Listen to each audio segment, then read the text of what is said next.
inside. The old gods granted me a vision of the way to change reality. In the shadows creeping, can't rest your weary head. No time for you to sleep now, or evil it will spread. So gather all your friends and listen to my tale. Adventure story shaping the magic and the veil. Dragons, devils, demons, and creatures that I fear, and heroes of the north. Just please don't be scared. The heroes are the monsters to the enemy. It all depends upon the way that you perceive. Original GM, we're here to set you free. Come join in the adventure. Who you wanna be? Who you wanna be? We are we are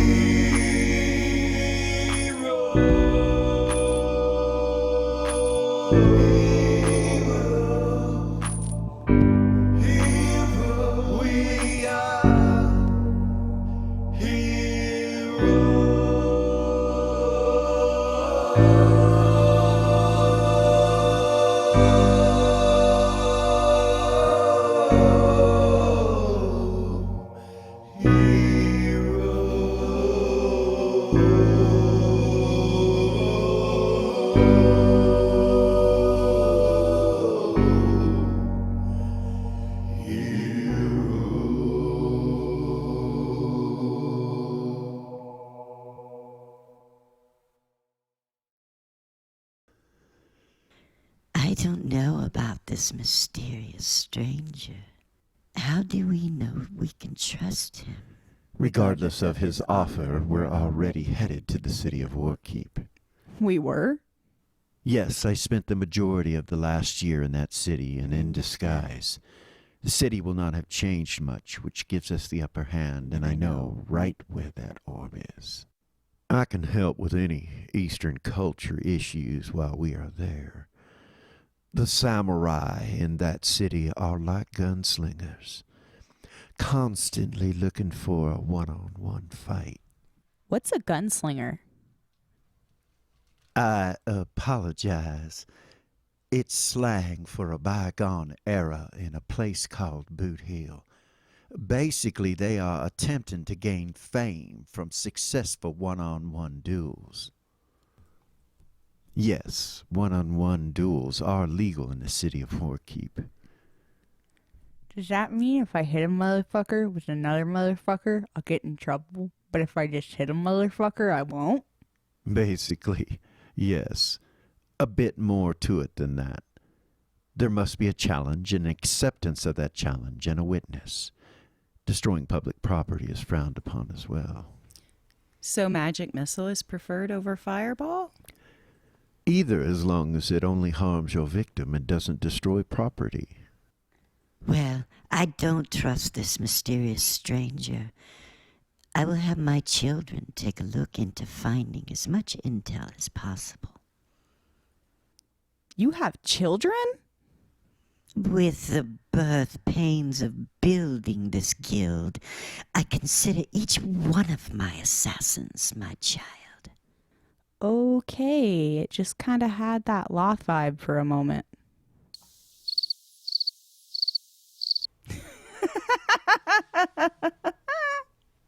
So which one of us is going to touch the orb? I'm not fucking touching it. The orbs would take me over. It's made for any warrior profession that also possesses magic. Like paladins, anti-paladins, and rangers. Is it just sitting there, or does someone have it? Yes and no. It's kept in a sacred underground location just outside the keep itself.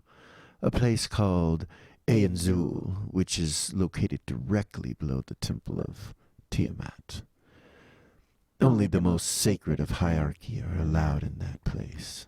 Guys, I just got a telepathic message from Mal. He said he and Tuffy's research uncovered that all the orbs are accessible by all the gods involved in their creation, but only when close to their centers of power. Well, fuck me. Yeah, I experienced that in Warkeep. Does that mean we have to leave the orbs behind on this mission? Then again, Tiamat told me we were allies. The meaning of allies does not extend to every aspect of one's perception. As long as we don't use them for divination, it shouldn't matter, right? Wrong. If you use any power from the orb in Warkeep, she will know it, and our job is not to be seen, but to sneak in, steal the orb, and leave unseen. This city is not much different than, say, Monarch, save for the laws. But we still have to sneak in another way without using the gates. Never leave or enter the city through their main gates. Other gates inside the city are fine to pass through. I assume it's magical protections against enemies. Precisely. So where should we leave the orbs?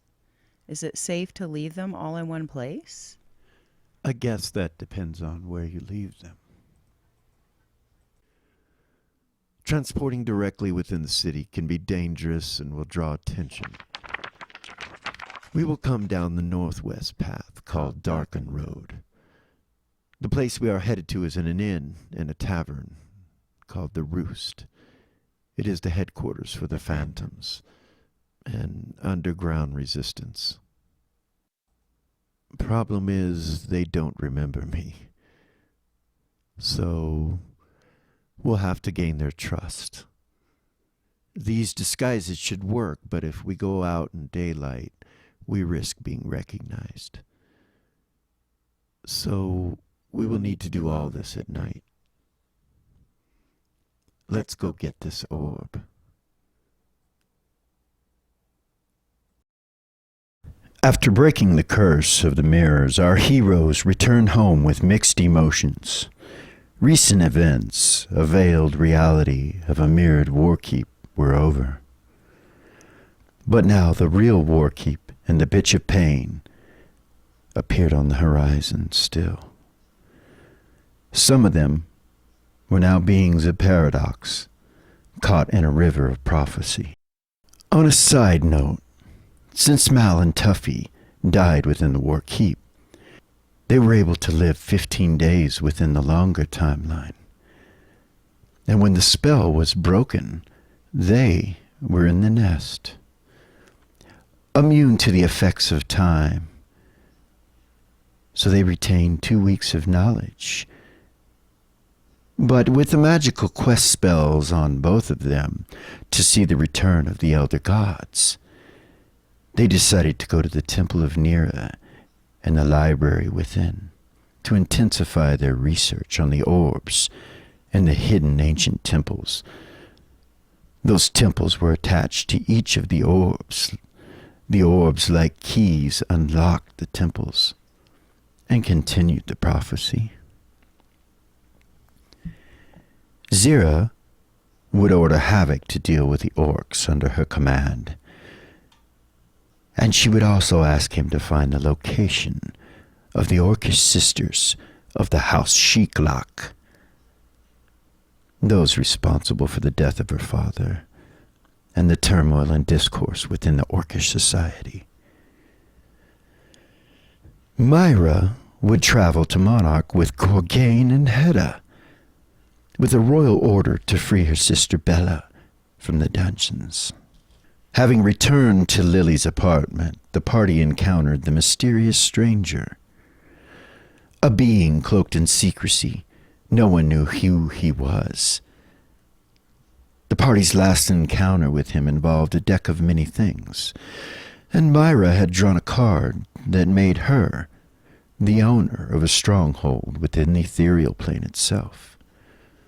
a place to which she had yet looked for as issues and missions had come about.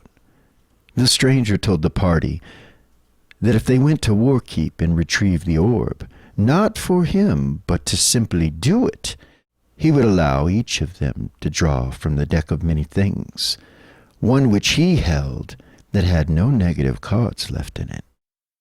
Having a year's worth of knowledge, Gordon knew where the orb was located. And by Gordon's request, Lord Brahm, the king's uncle, who had training and knowledge and knew Eastern customs, would be accompanying them. As our heroes sat in the den, there in Lily's apartment, Eris began to play the song that Mac had sent her, Out of Time. To her surprise, Gordon began to sing it. Much had changed in him, she thought. But this I like.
They call me Glistinian, Prince of Cats, King of Cats, Lord of Cats.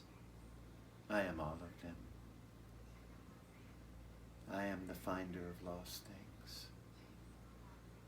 Small little tidbits of God's power left behind, hidden like rats or mice. I find them. It's a pleasure to meet you.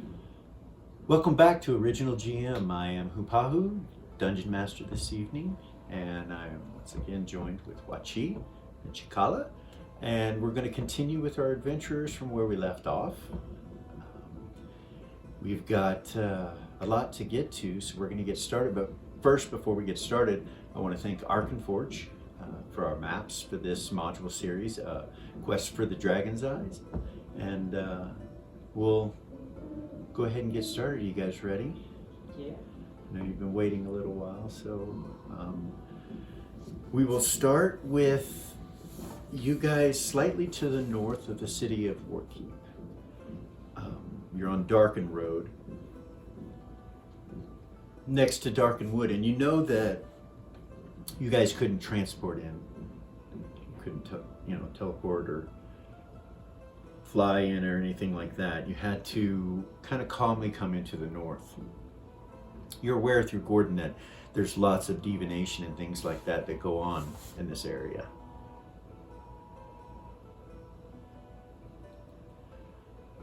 So Quest for the Dragon's Eye, let's get started. As you guys are coming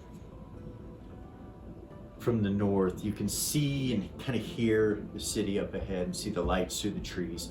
It's night. Gordon's told you that this is the only time you want to be out, is at night, because you guys, even though you're in disguises, you don't want to have the chance of being seen or noticed, especially in this city. Gordon tells you that there's a group called the Watchers, and the Watchers, they hunt spies. They hunt anybody that's against the Queen. They're kind of zealots in a lot of ways. You can't distinguish them from anyone else, but rumor has it that they're from another plane. They just take on the form of whatever it is that they wish when they're on the prime material plane.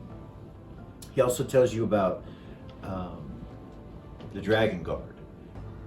It's an organization or group of guardsmen that watch over the city. They travel in groups of 6, 5 of them being Dragon Guard, one of them being what they call the ones hooded. And the ones hooded are 12, 13 feet tall, and they wear these robes, and you really can't see what they are. They stay hidden, they don't do much but walk around with the Dragon Guard. Rumors have it that they're supernatural beings of some sort. Most recently, like within the last couple of months since the war started, there's been a family of what they call beholders that have moved into the city of Warkeep. It's known as the House of Retri. People don't really know where they come from or, that kind of thing. There's lots of rumors. Gordon tells you that some people even say they come from space, from up in the skies where the stars are. Regardless, since that's transpired, beholders now move with the guard patrols. So for every guard patrol or dragon guard that you see, it'll have one's hooded, and it'll also have a beholder. And they guard over the city. You do not want to be questioned or talked to by them. Gordon will say, if it comes down to it, run. That's what he tells you. Don't hang around. Run. Stay away from them. Yeah, stay away from them. We'll do all we can to do that.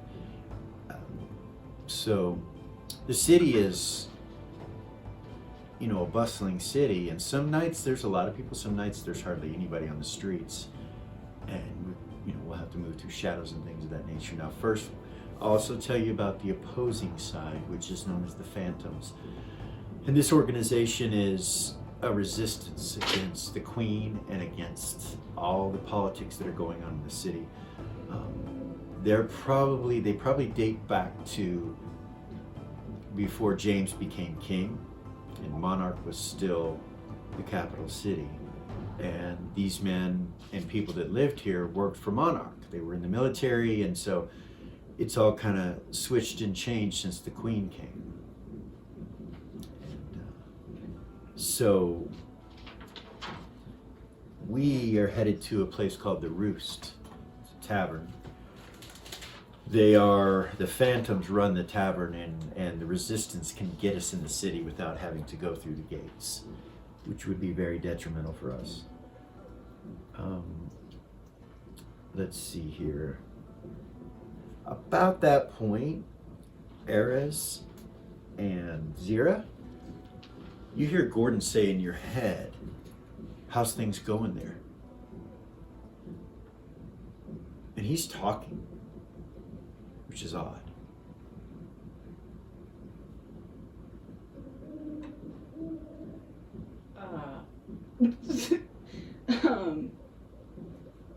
What do you,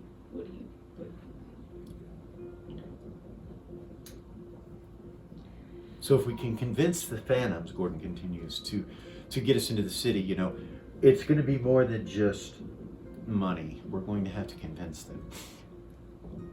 You know that I've spent the last year in the city, so I know a lot about it, but they do not remember me. And I think that we can probably, with what knowledge I have, find a way in. But to do this, we must be as honest with them as possible. Meaning, we tell them who we are. We don't have to necessarily tell them why we're here exactly. right. But we should tell them who we are, and it will improve our chances of, you know, successfully getting into the city and getting in with the Phantoms. The thing is they're, because of the Watchers, they're very jumpy. So.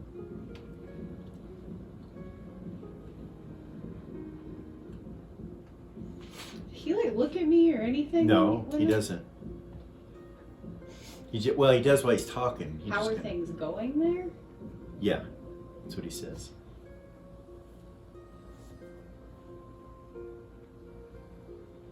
What do you mean? Shoot telepathy back. Eris, what do you mean?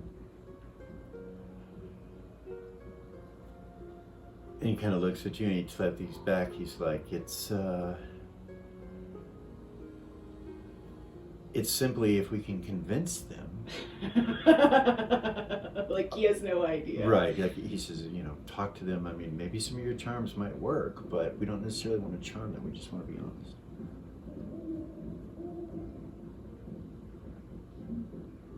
Okay.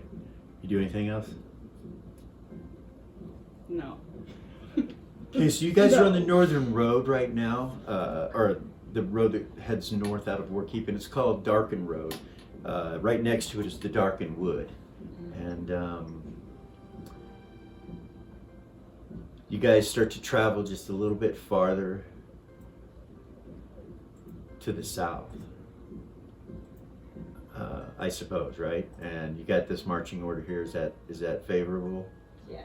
Yeah. Brahm in front, then Gordon, Zira, Erez, Lily, and then Tatalda backing you up. Okay, so you guys come down Darken Road and start to come to the edge of the city. And you hear a sound. I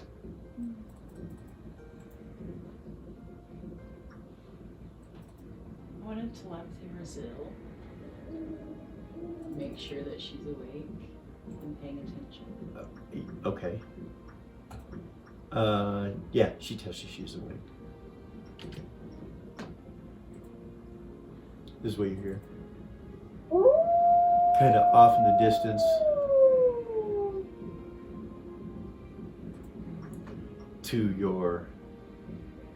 To the right on the map. Love you with observation. Okay. Roll your observation. You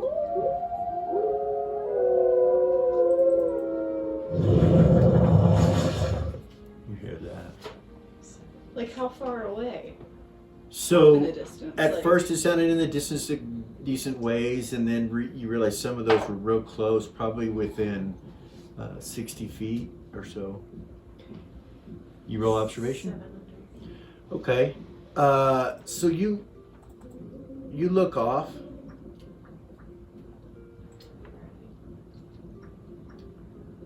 Just a second here.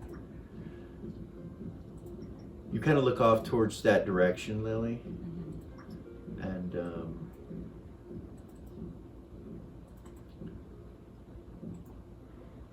just a second.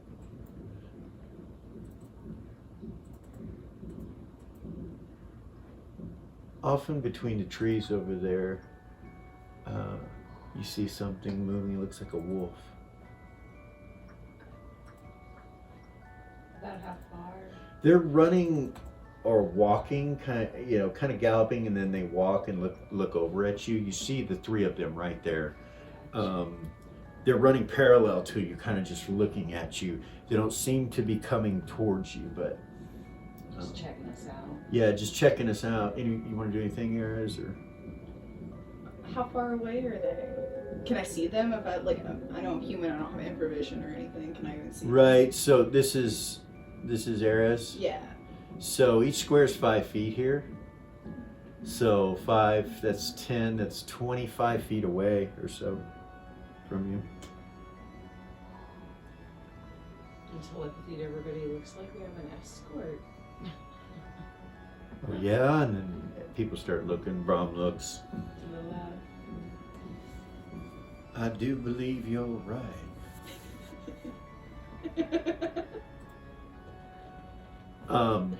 Then he says, over to the right there are more. And you see another one over in that direction. And then a little bit down lower, you see a white one.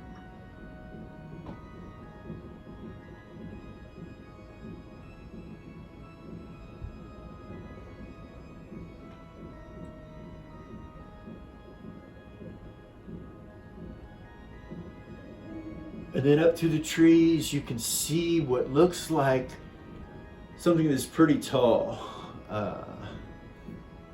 Off over in here, you can see like red and black in this certain area. I'm gonna show you where, like running around in this area right here. That was cool. Yeah, pretty neat. So, what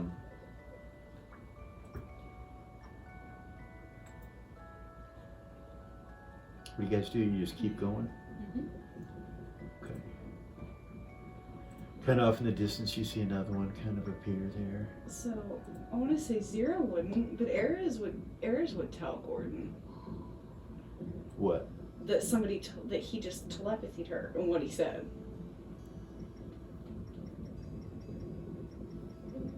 Okay. He says, I didn't telepathy. Yes, you did. I did not telepathy you. he Somebody says. did. That was you. That's unsettling. I know. Isn't What- it though? Imagine how I felt. Of course, what'd they say? How are things going over there? Right? Is that right? Yeah. He just kind of looks at you confused for a second. How are things going over there? Yeah. Yep. Roll an observation. You telepathied that, right? Yeah. Okay, as Yeah. you guys kind of move down this way. Ares rolled an observation? Yeah, she's talking to him, telepathy to him, right? No, she didn't make it.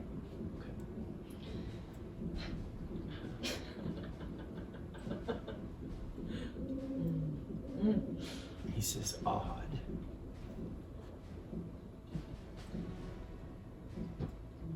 I don't know if it's something to worry about or not, but keep me posted if it happens again. So you guys make it down. You see a path going off to your left here, and one slightly off to the right in the future. And you know, according to your map, that these two areas are graveyards, mausoleums. Alright. Keep going. Okay. Maybe we should let everybody else know. He says, Yeah, she would. if they hear anything, if anyone's strange, telepathies them, that they should, let She us will. know. So when you get to this fork right here, you can see little dudes that are about 3 foot tall, in red robes, standing in front of the gates of these mausoleums or these graveyards. And next to them is a tall, red-skinned, what looks like a demon to you from where you're standing, just casually standing there next to them. Almost like they're guarding the entrance.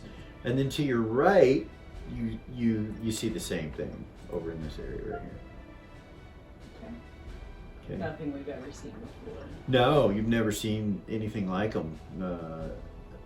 The little beings, you know, they're your size, Lily. They're not any bigger than you are. Mm. So, you guys continue to go. Yeah. Yep.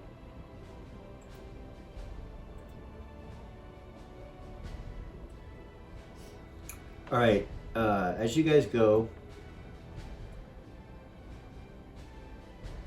you can see fire through the trees from some braziers and a big tall statue of some sort, kind of to your left. And then you see up ahead that it kind of opens up. And you can see some structures up ahead and some flickering torchlight. Gordon says, the roost is just ahead. You guys keep going, and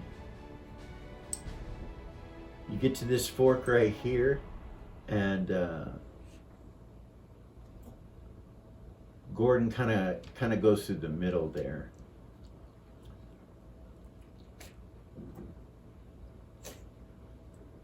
You guys follow him, Brom and Gordon. They kind of come through the middle right here, and you see a sign that says the Den Inn. And on your left, you see these blue-robed individuals. They're really gray. The robes are gray, but they're kind of a bluish tint, but they're gray. They nod at you as you walk through. When you get close, you can see that this guy is human that you passed right here, and Gordon just kind of nods at him. And then he kind of takes you down here, past two others, and then to the doorway that looks like it goes into this place. They're all wearing that same color. They robe. are, right here. And Gordon tells you that these are phantoms, he says, in your head with telepathy. So,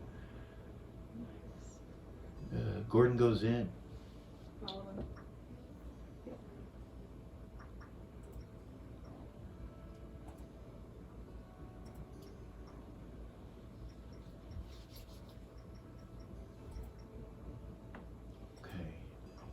As you guys come in, you can hear the mutterings of patrons, and there's some sort of fire that's burning.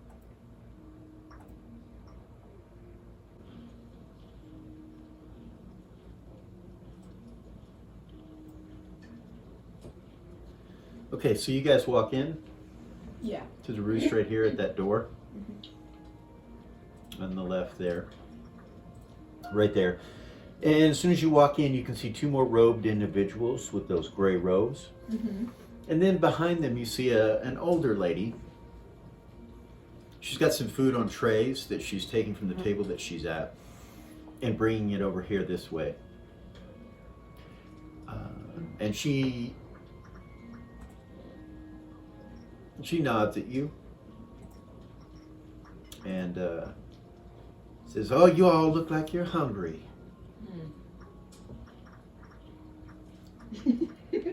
Lily, it makes you feel like your mom. That's the feeling you get when She has to fight the urge to say, "Oh, yes, ma'am." okay. She comes to this table right here and starts putting food down for these four individuals, or three individuals that are sitting here. But this guy here seems to be part of them. You see a bartender behind the bar over here. Gordon left these to you guys when you walk in. He says, the man with the gray hair. That's Randall.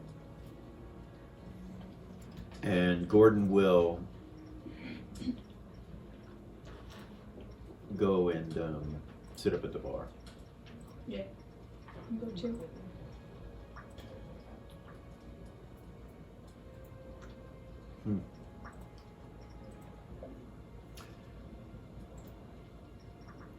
I suppose everybody gonna do that? Yes. Yep.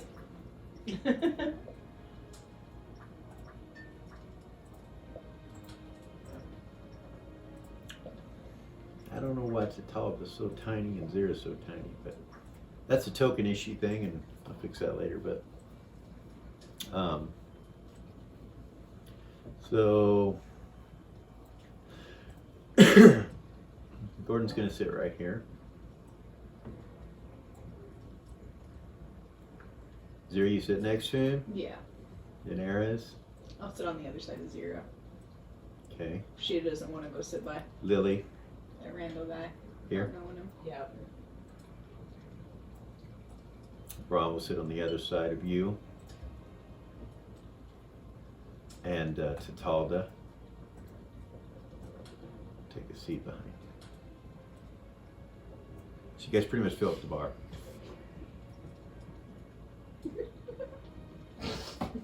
Goodness. She gives him some food, and when you guys sit down, she says, "I'll be right with you." And she goes back over to the table after she feeds them. These guys start eating. Right here, you get a look at what they look like. The rando guy, when you guys sit down, he turns and faces back towards the bartender again. These guys begin to eat. Every once in a while, you see him look over at you. Randall does. Gordon,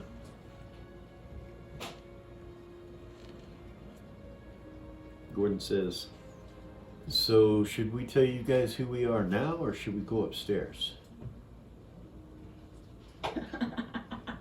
You see Randall kind of turn and look over at him.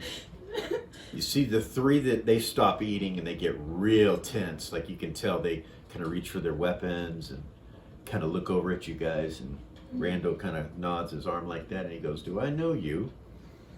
And he goes, "Well, I feel like I know you. I'm Gordon Lightfoot from the city of Beacon." You see Randall's eyes get real big for a second and he looks around the bar and then he's like, and he stands up, nods at the other three, and he says, "Come with me. All of you." Yep. Oh, we're not still in the party. Yeah. Mm-mm.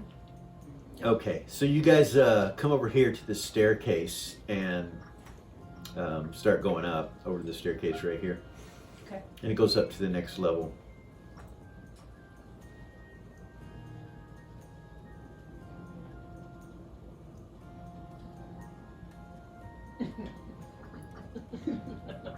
You can hear the fire crackling. And you guys all kind of come into this area. So, Randall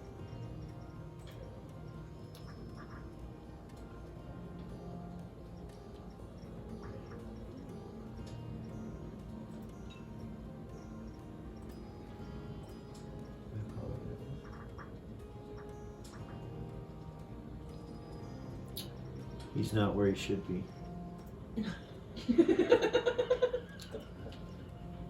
I know, right? Oh, goodness. You guys go up there. Okay. He stops in the middle of the room, kind of turns and looks at you, and you notice 6 of the gray-robed individuals that you come to know as phantoms sitting at the table up there. Fireplace burning. I'd like to roll observation on the phantoms. Okay. Yes.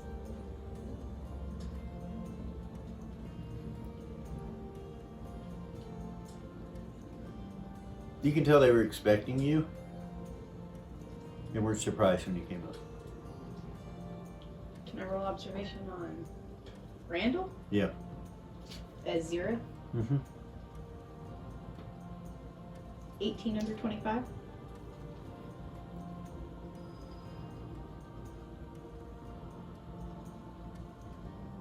He seems a little at ease. Not aggressive. No. Nice. He turns and looks at you.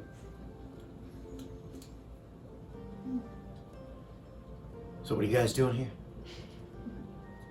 Why are you here? Gordon smiles. We need access to the city without going through the front gates. You see Randall kind of smile a little bit. He goes, well, that is the trick, isn't it?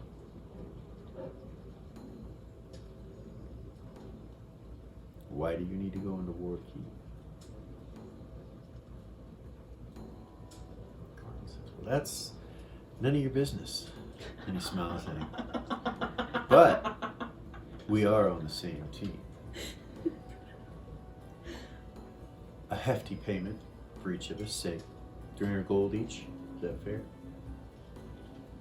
You see him kind of look down for a second and look around the room, and he's like, sounds like a good fee if I was someone able to get you into the city.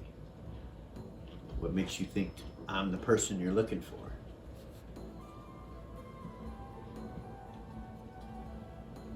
Gordon just kind of looks down for a second. He's like, well, if I can't convince you, then there's no point in talking about it. Is there? He goes, well, I didn't say you haven't convinced me. It's not often someone walks in here and asks for this request without us knowing who they are. Gordon nods. I can understand being uncomfortable with that. But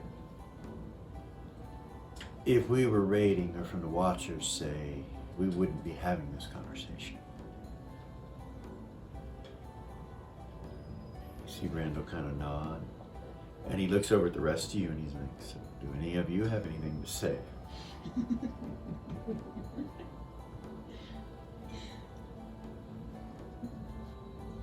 Eris would say we're on your side.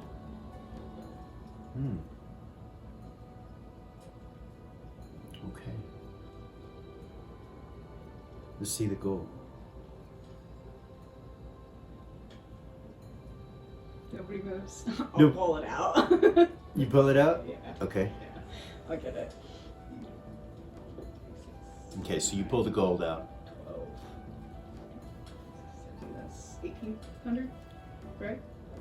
My math correct? Yeah, 1,800 gold. Goodness, that's a lot to count out. What the fuck? Lily will help you. Thank you. You're welcome. Okay, so I take it you go over to the table. Yeah, and put yeah, it I was on the gonna table? say go over to the table. Okay. So Eris comes over here. He kind of follows you and just goes to this side of the table over here. Lily will go over and Lily's help gonna come Eris. by with Eris and help. Yeah. Okay. Gordon sits down by the fire. Zira, you're Yeah, I'll go sit by the fire too. okay. Brahm kind of comes over by Eris as she's counting out the money. Stands right there. Tatalda sits right here. So you count out the money.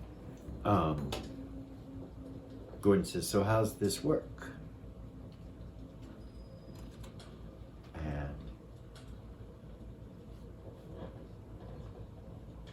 he says, well, it's simple. When it's paid, we'll get you on the inside. Basically, it's a tunnel, and we will come out in the marketplace inside the city. We'll go under the river. Gordon's like, okay. Simple, I like it. So you pay him.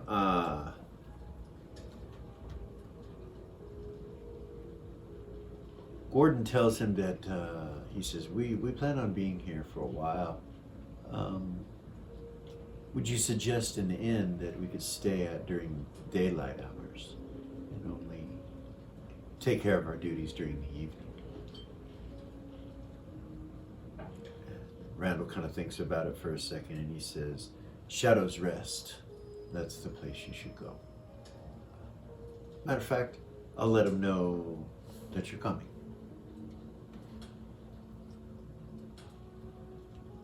Under what name? He turns and says, that's a good question. Gordon is not a name we should use here. What are your names? Or what should we be using? Gordon says, well, we haven't really come up with any code names. I suppose we should probably do that. Considering we have these disguises on.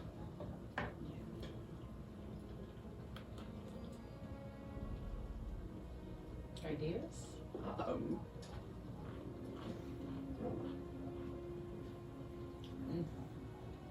You should definitely write this down.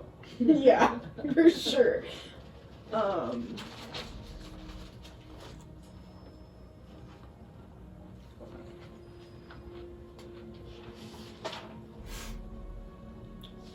Gordon says, I am Victor.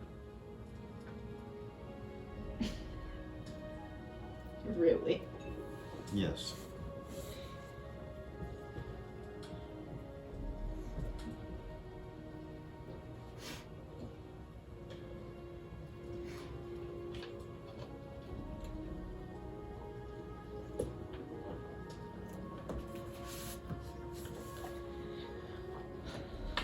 Right.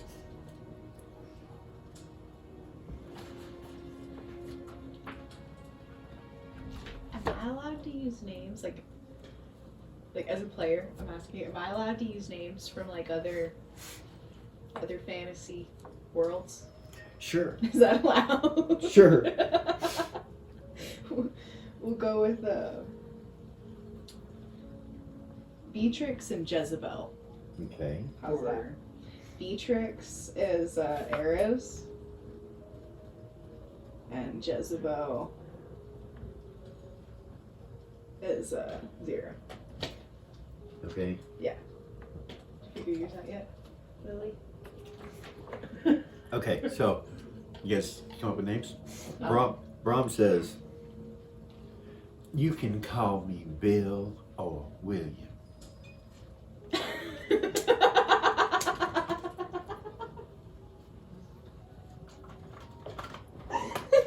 You're killing me.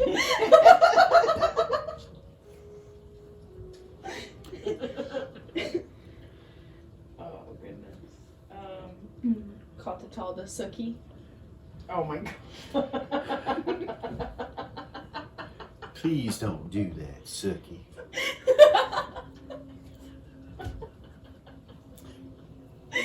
I do believe it is time for us to finish this. You couldn't put yourself away. No. So Lily hasn't come up with Always one yet? making me come up with Okay, names. Always. No, I was writing everybody's down. So you're Lily. How about we call you Nightshade? Oh, I like that. All right.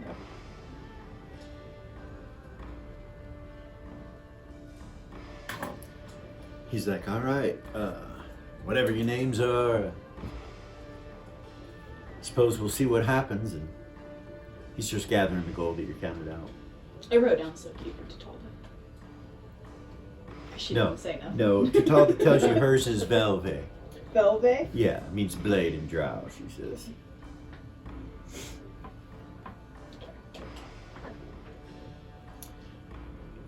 And he takes you over to the fireplace. Alright. And as you get close to the fireplace, Zira, I probably should have said this before, you don't feel a lot of heat off of it when you're sitting in front of it. You don't feel any heat off of it. Okay. Strange. But he walks right through it and says, come with me. And he walks right through the flame and it doesn't hurt him. Alright. Actually, Zira, you would know, you see no fire. There's no fire there. Oh, because of my intelligence? Yeah, there is no fire. When you sat down and you looked at it, there was no fire in the fireplace.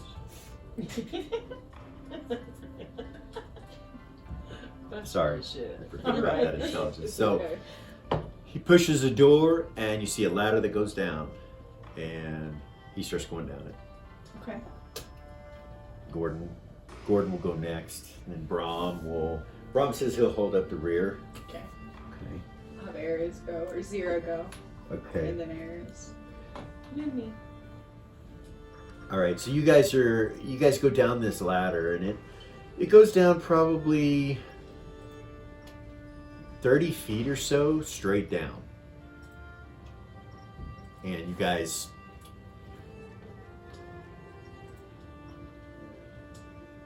can smell a moisture in the air. You know you're probably under that river. And it's in a cavern, and the cavern actually goes down a little bit towards the river itself. Hopefully this will pick up over here. We'll bring the city back up. As you come down through this cavern, it kind of goes down at an angle and then goes straight for a while, and it's real kind of damp, and then it starts going up again. On this side, you see some steps, a couple steps that go up right away, and then it goes flat again, or rock again. It goes up, and then there's a few more steps that go up, and it continues like that until you get to the top. Hey,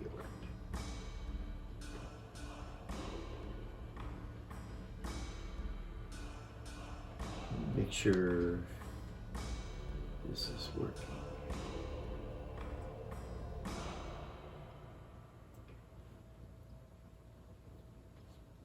Okay. You can see where the roost is, and there's a couple of boats right there.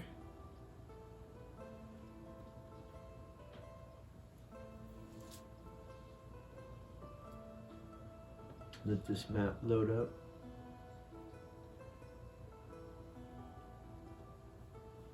Just past that is a tent that kind of glows purple color. It's inside the marketplace. So here's the roost. So you guys went down, and then you came through a tunnel, and then it comes to another ladder that comes up into this tent that's located within the Riverside Marketplace right here. The Shadow's Rest is located right next to it. Right here. Tent I'm talking about is right here.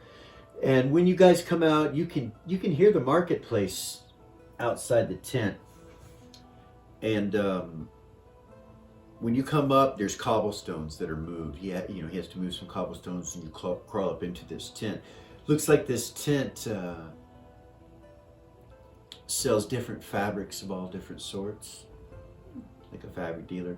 You see a little old lady sitting in a chair at the opposite end of the tent when you guys come climbing up, and she just kind of looks up, and then she looks back down to what she's doing. She's got some fabric in her hand doing something. You guys gather all together inside this little tent.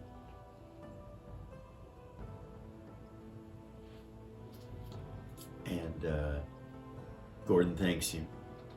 Thank you, Randall. And he's like, I did not tell you my name. He's like, of course you didn't. And he goes, well, we're going to have talks in the future. I would love to talk some things over. If we could get some help from Beacon, things might change here. And Gordon goes, you do have help from Beacon, and that's what's going on. And the guy said, well, we should coordinate.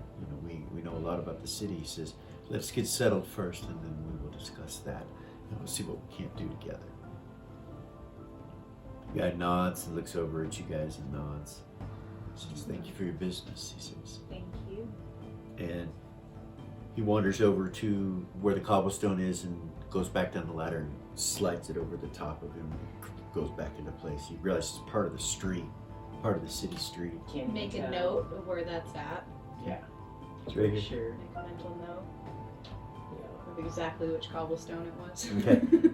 All right. All right. I'm going to grab you guys real quick.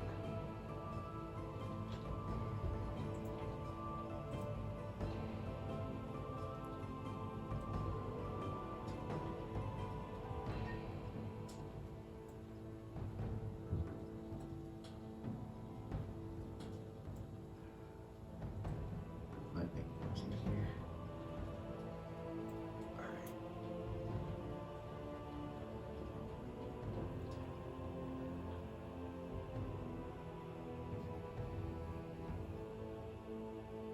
So, Alright. Gordon slips out of the tent, kind of looks around, and walks out. Yeah. Follow suit. He stops and looks over at you, Eris. I'll look at him. Says, I have a surprise for you. Oh, yeah? What's up? Guys, feel free to kind of look around. And Gordon takes Eris this way, and he tells you guys he'll be at the end of the marketplace.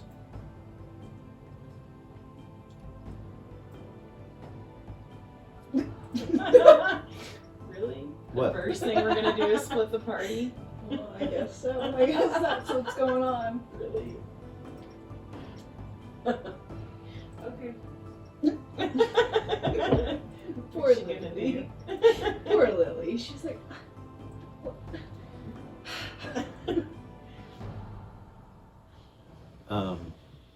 So they're gonna start walking down that way.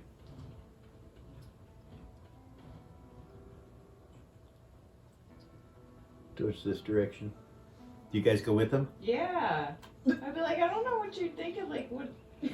did she say that? No. That's what she's thinking. She's like, we're just gonna stand here. We're not going nowhere. No.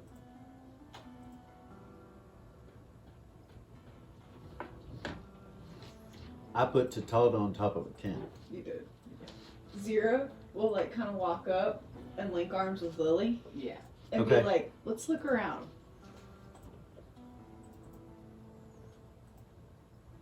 Aren't you curious? No, I'm not. No? Not too much. No? I am. Okay. I am curious. Just don't think we should all get too far apart. Well, we could I get that they want to talk. I get it.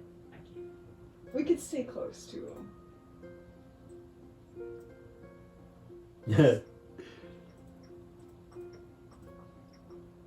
Mm.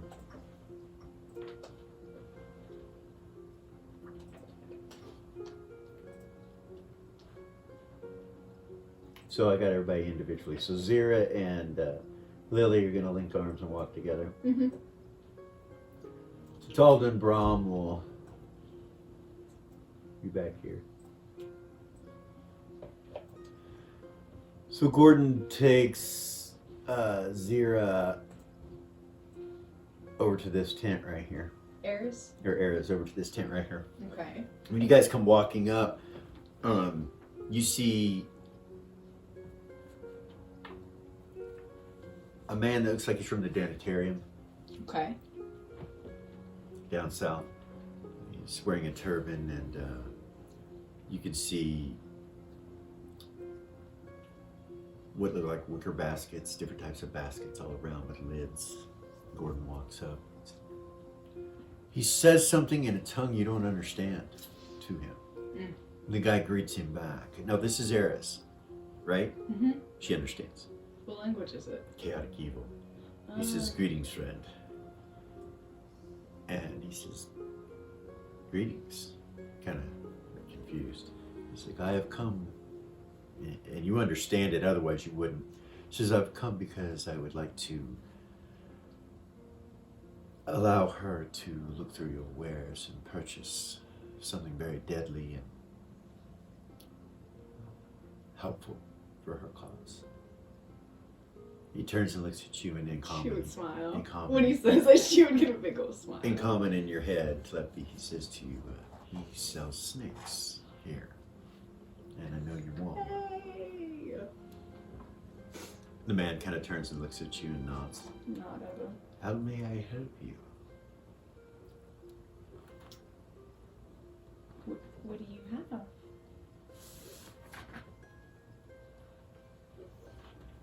So she's done like the research. She knows what she wants.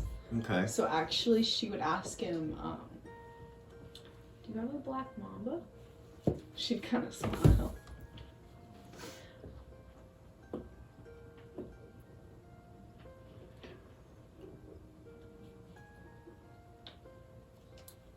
female.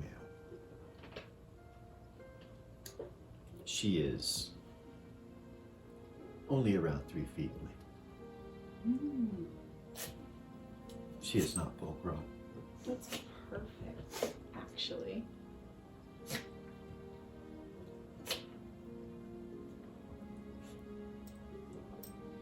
Would you like to see her? Yes, please. He gets up and kind of walks back.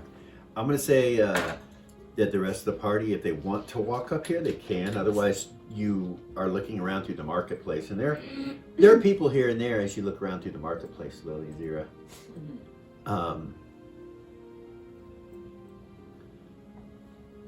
You see all kinds of things for sale. Most of the stuff that you see is crafted stuff inside the marketplace, where people have made things and they're selling them. Nice.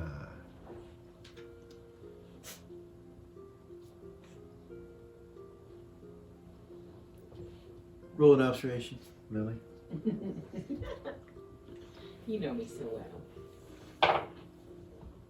12 out of 18. Zira, you too. 725.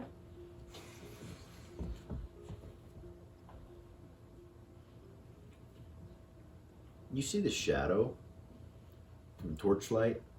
Something like shadow comes around the ground, and you're like, "What the fuck?" And you look up. Both of you kind of look up in opposite directions. And sitting at the top of these towers, right next to you, here and here, you see jet black shadows of wyverns kind of still for a second, and they move and then go back to still, and you see them looking around. That is so cool. Then as you scan the horizon, Yeah. Oh, goodness. on each of these towers, you see those wyverns. Okay. Oh my goodness. Every tower you look at has one. There's a lot of them. They're everywhere. And then every once in a while you'll hear a sound. Of their wings ruffling, but That's amazing. it feels like they're watching everything. You realize their eyes are upon you.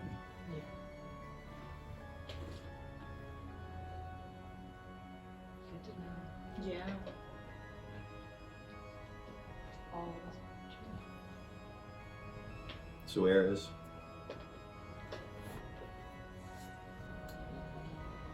are you familiar with them? I'm not. I've never handled one before. Well, they are one of the most deadliest snakes. A black mama's poison will kill you within 10 seconds. Or could. They're very deadly. That's wonderful. Do you... Smile. I would hate to sell something to you that you're not familiar enough with to...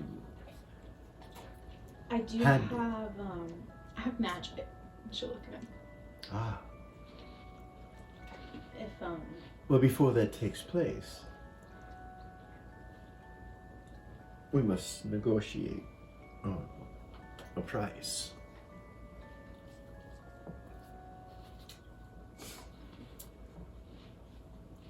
I would require 666 worth of gold in whatever form you wish. shoot telepathy, Gordon, does it seem like a good price? Fuck if I know, he says. Seems pretty steep. Yeah? Seems like 666 gold. Why Why 676? 666? That's really strange. What the fuck? There's 666 planes in the abyss. It might have something to do with that. But shouldn't matter. Should I just take it? He says that in your head. Yeah. She look at him, she's like, alright.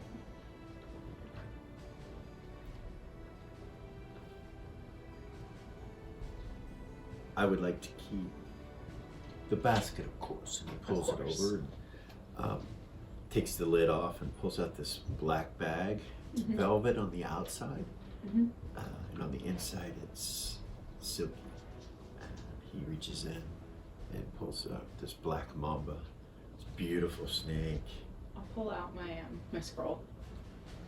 Animal friendship scroll. All right. He puts it into the bag. And seals it up. How do you pay him? Gold. Okay. Yeah, just gold. Count it That's out. fine. He'll give you the bag. Cool. I don't know that I kind of want to do this before I take this snake anywhere. You know what I mean? I would ask him, do you mind if I do this in here before I take the snake elsewhere? Of course not. Do I have to pull it out of the bag to do that? No. No? Okay, so I will. I'll pull out an animal friendship scroll. I'll cast it.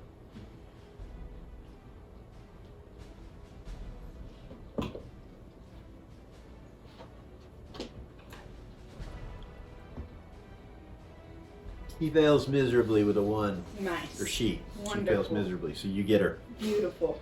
Okay, after I get her, I'll reach in the bag, Okay. take her out. Pull her out. She's real calm and looks up at you. I'll just kind of, wrap her around me. I'll do animal speak with animals later. I'll do that later. Okay. Put the bag kind of on my hip or whatever, in case she wants to crawl back into it. I'll just kind of chill. Duration on animal friendship? It's permanent. Okay. It's Yeah, permanent. that's good. It's perfect. Okay. All right. You have it. Thank you. Gordon leans over and gives you a kiss on your cheek and says, I hope this helps a little bit. He says, I'm sorry I haven't spoken much to you about what's happened, but I haven't found the right opportune moment. But when we have the time, there are more pressing matters now. There are. Thank you. She'll hug him. He hugs you. Alright. I'm running off really quick. All right, so you guys go and meet up with the rest of the party over here. Yes.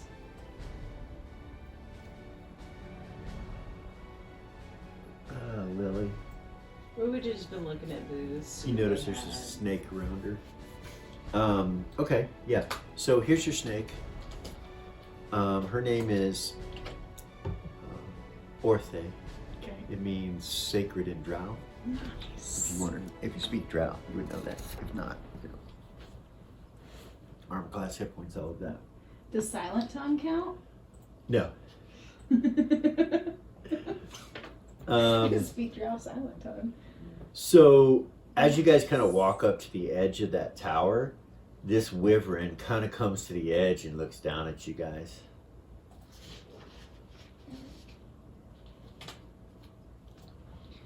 Make sure the snake is kind of under my cloak, so she's not out in the open, too. Okay. All right. I don't know if we have to have licenses for animals. Sorry, in this the guy would have told you that she's fed. You don't need to feed her for another week, let's say. Nice. That's beautiful.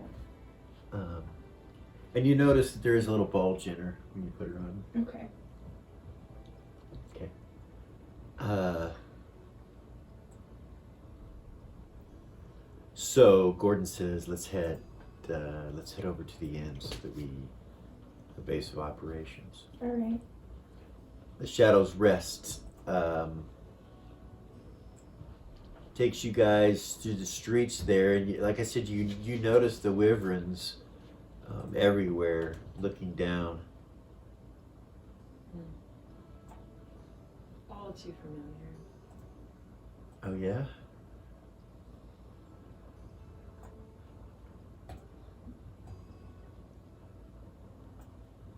Yeah, from the Wyvern Riders. Yeah, we're quite aware of what those things can do. Yeah. There's no riders?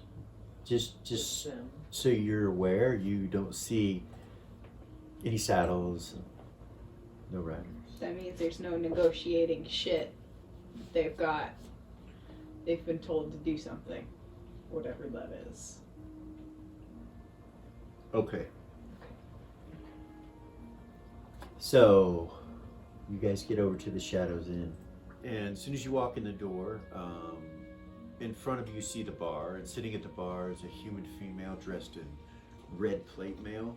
But the plate mail looks like it has leather grafted onto the top of it, and a really nice suit of armor. She's got her helmet on, she's got blonde hair, and then there's a bartender, and then on the other side of the bar is an elf. Let's see here. I'll zoom in for you.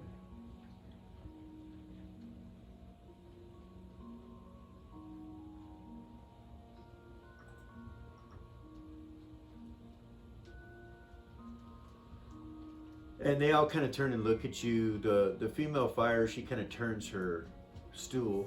It rotates. She kind of turns and looks at you.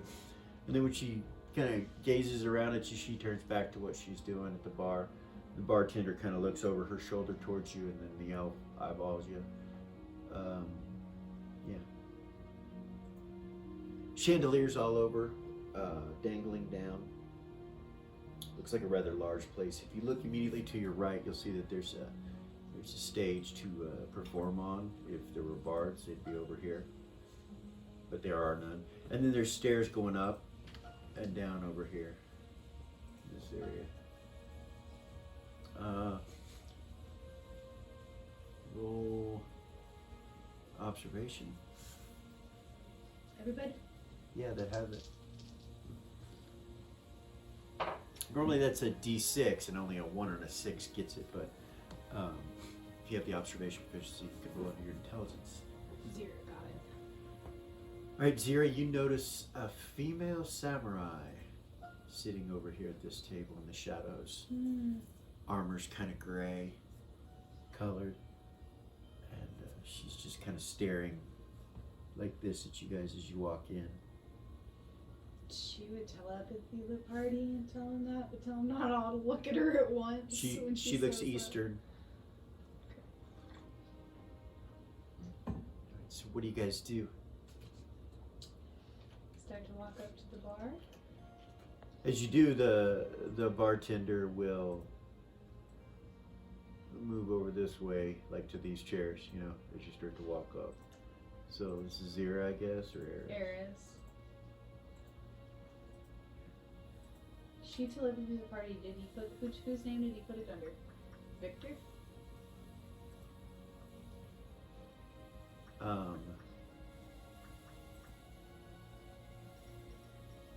I would assume.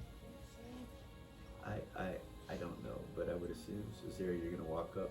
As you get about Eris, sorry. As you get about halfway, he says, did Randall send you? Yes, he did. Great, we have your rooms.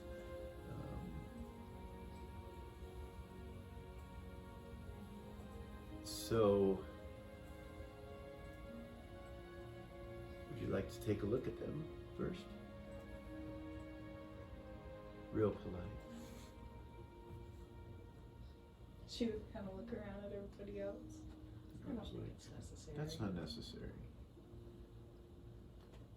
He says, well, there'll be enough beds for you all. We could probably do 2 rooms or even 3 if you want that. 20 gold a night, he says. Probably 2's good. All right. He hands you a couple keys, puts them on the bar. And he says, it'll be 40 gold, unless you're going to be staying longer than a night. And Gordon says, oh yeah, we'll probably be here for a couple weeks. And he gives him 1,000 gold. And the guy looks at it, looks at you guys and smiles. He says, of course, anything that you guys want, you just let me know. You look down at the gold coins, and they're small gold coins. They're about the size of a dime. And they have an imprint on them of a queen. A queen's image. And he collects it all. Gordon grabs the keys and says, let's go. Yeah. He goes, so is any of this, is a meal or anything included in this? He says, no, you can buy that separately if you'd like, but nothing's included in the 20 gold pieces.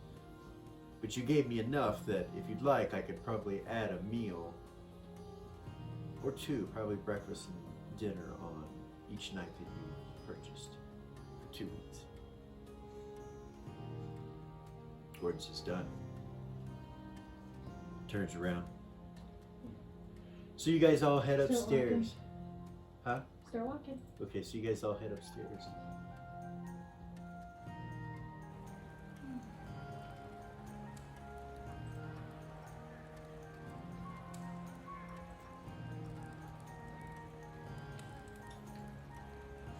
So that's what you see when you walk up. You come up this staircase, and your chandelier's up here too in the hallway. You see a desk right here with a book on it, and then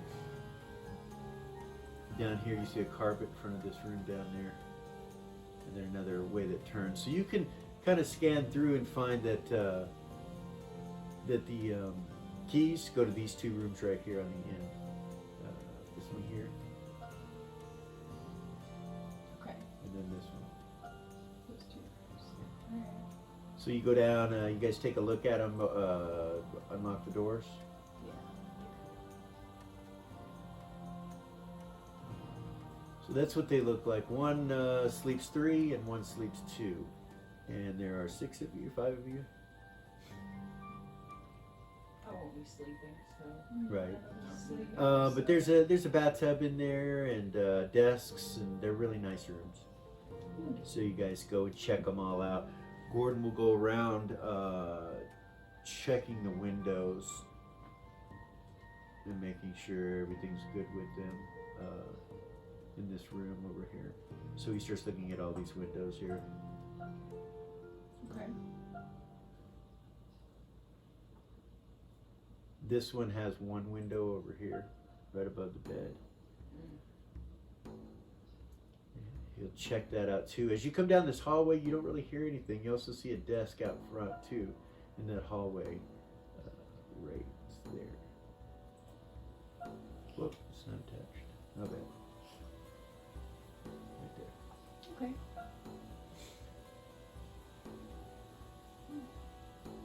Gordon says, well, this is where we're going to be staying for a while. I would suggest that we just make the best of it and make it our home. For now. We've had worse. We've seen worse. Alright. As good a place as any to hang out. For real. Come up with a plan. Rom goes, well, are you going to try to play your instrument? I assume yes. Yeah. Well, you should pick the room with the best acoustics. I would imagine it would be this one here with the most windows just because of the size of it. It'll give it a sort of reverb type sound. I really enjoy your music. Thank you. But it's not the same without Mac and Falcon. Of course not. Z-Stick is, I would have to say, my favorite band. She would Smiles at laugh when he says. Well, thank you. I will go into the next room and make sure that it's secure. And he walks inside this room right here. I'll go with him. Okay.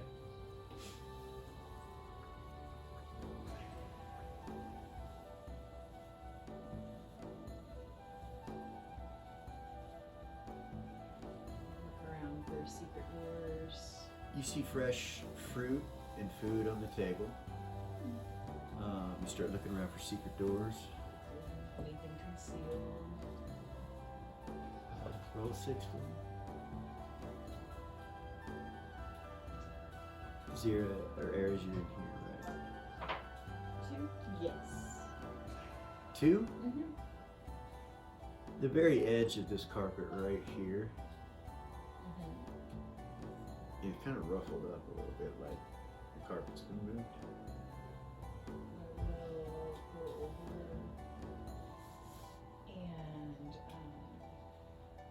move it gently with my, or I'll look at it with observation first. Okay. Yes. You see that it's actually moved some of the dust and dirt on the wooden floor, because there's a little pile like it's been moved. You can tell it's been moved for sure. I will use my staff and push the carpet back. Okay, Lily kind of. And with your secret door detection, you will notice a small little secret door. It's about this big, right there on the floor. Huh? Looky, Obram. Well, now what do we have here? Would appear to be a secret door.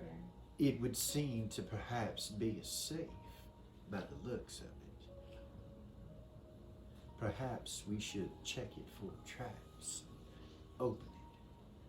See if someone left something behind. I'll look Eras, at it for you- traps. You and Gordon are in here Okay. in this room with Zira. And Tatalda came in here. She kind of goes over to where the food is over here. Starts looking at the fruit as you guys are looking at that secret door.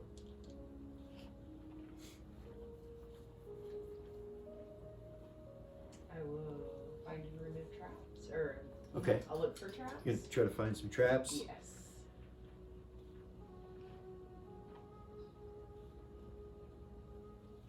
You don't see any.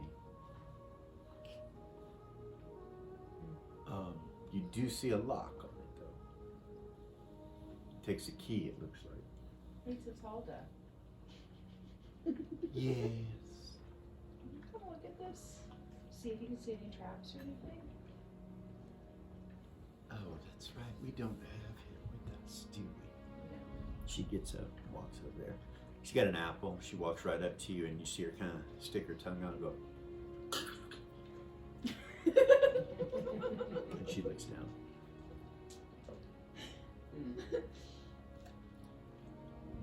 I do not see any traps, but perhaps I can unlock it for you.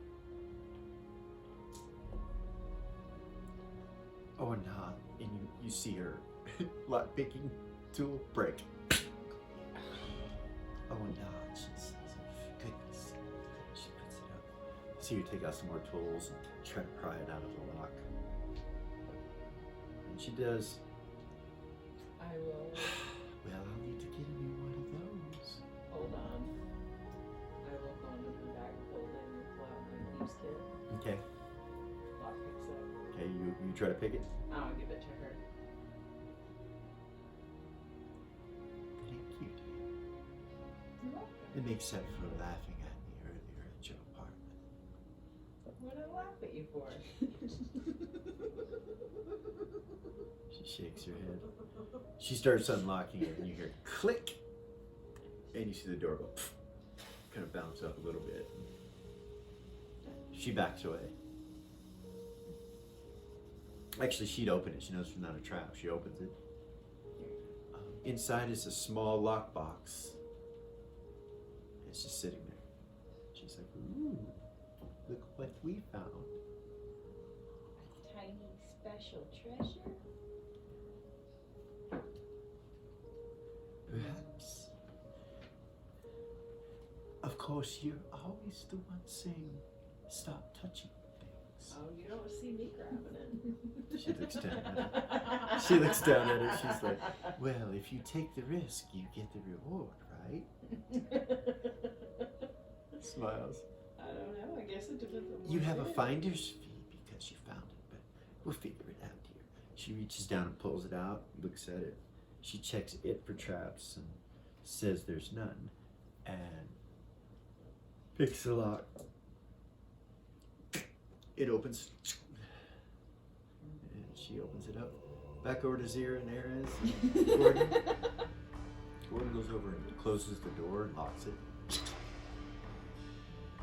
He turns and looks at the two of you and goes, I just need a moment. If you don't mind. He walks over to you and he says, I have a gift for you, Zira. You gotta look at him. He reaches into his pouch. You see him pull out this little obsidian stone with a cat. Bruce. Oh, she'll take it from him? How did you get this? It was not easy. Oh, she'll hug him. She'll give him a huge hug. Oh my goodness.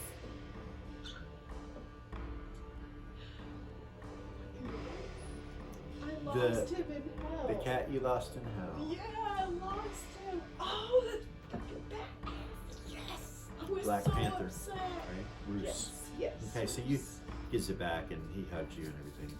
Fuck yeah. He says it seems like you might have a lot of time during your days to talk and discuss what's happened. Now's not the time. We should familiarize you guys with the city. We should, for sure.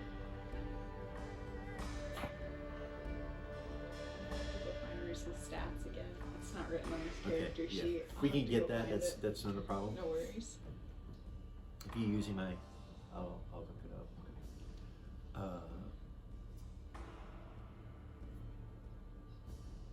This purple glow comes out from inside his chest. And she opens it up, and you see this necklace that's made of some kind of purple stone, and it's glowing magical. And she's, it's beautiful. The crystal is probably the size of your fist. It's huge, Lily's fist. It's littler than my fist, but Yeah. it's a huge stone, and it goes to a point, and it's wrapped in it, and then it has stones in gem form that go around it for the neck with a strand. She looks at it and my mind, Right. what is this? She says, and what is it doing in this room? Was somebody left it here on accident? Or did somebody leave it here on purpose? It could be a test.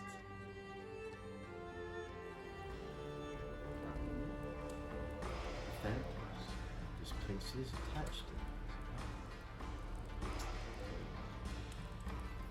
Or it could be random from the person that was here last, and they'll come back. Or it could be someone that's perished, a horrible death, like a spike through the brain or something, and never came back. Too bad you can't ask questions. We are inside the city. Maybe we should talk to them about something else. My inclination is finders are keepers, but I suppose it should be discussed amongst us. The only way that I have to tell what it is Yes, yes. so I have no way of detecting it. So yeah, maybe one of the girls or Gordon can, or will have a better idea of what it is. Zira, this is Tatalda.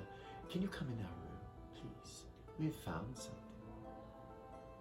She says it to Zira? Yeah. Yeah, hold on. They want me to come in there. They found something. Oh, Gordon get Come on. starts fucking away. Let's go. So you guys go out. He locks the door behind him and takes the other key out. And you guys come in. The door's still open there. He walks in and he hands Lily the key. Take it. Huh. He looks down at the carpet, moved, and Put it in the my box. bag. Tatalda's holding on to it. She's I found a secret door. Can Ares roll Legends and Lore on that? you can try. Gordon goes, I'll be right back. He turns and walks out. Yeah. Goes back to the other room. He didn't think to look. It's like, I'm looking under my motherfucking carpet too. Zero? Bullshit. Zero will go with him. Okay. All right. Ares is gonna look at that necklace. All right. My Legends and Lore. It's 75. Okay. Oh, 2. That was a fucking great roll. Okay. Hell yeah.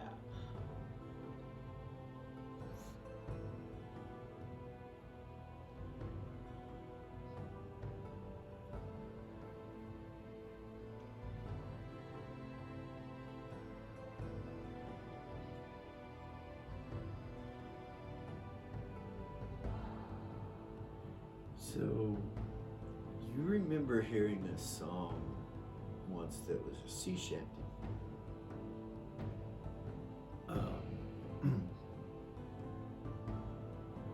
And in the sea shanty, it talked about the captain being able to bring her ship to shore or send it out to the ocean without her aboard.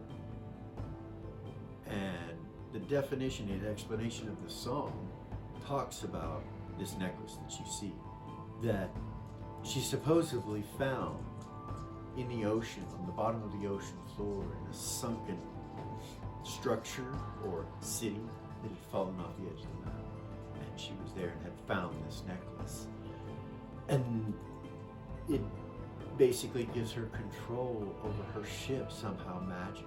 Like a helm. From a distance. Kind of like, it could be like a helm, like, you know, your spelljamming vessel. Lily's spelljamming vessel. Could be. But even the spelljamming vessel doesn't allow you to control it Right. that far away or outside of it, or you have to be on board to control it. So it's kind of strange. And that's the only thing that you've really heard about that would fit this, and it's a sea shanty. Okay? She'll pull out her mandolin. She'll play the. she'll play it? She'll play Kind it. of diddly with it a Yeah. little bit. Kinda sing it You to can her. kind of remember the chorus a little bit, but you're like, you need to really kind of look it up and find the information in a book. Temple of Tarnak and Beacon would be the place to go, but anyway, yeah, you kind of remember a few notes. Let's roll under a wisdom. I made it. Okay, roll under your charisma. 19 under 21. That's the worst roll she's ever gotten. She plays her mandolin and plays this song. You've heard it before. You don't know what the words say, but like you remember the melody from somewhere. You don't know where, but maybe younger or something like that. No one else in the party seems to recognize it except for Brahm, who says, "Yes, that's the shanty of the lost city." Right? And he's not right on, but it's enough, you know he's heard it before. When he says it. That necklace. That's what it reminded me of. There's a song. Tatola's like, "Well, I detest the water, so." She puts it on the table and lets go of it. You're scared of the water, Tatolda? I am not scared of anything. I detest a form of hatred for water.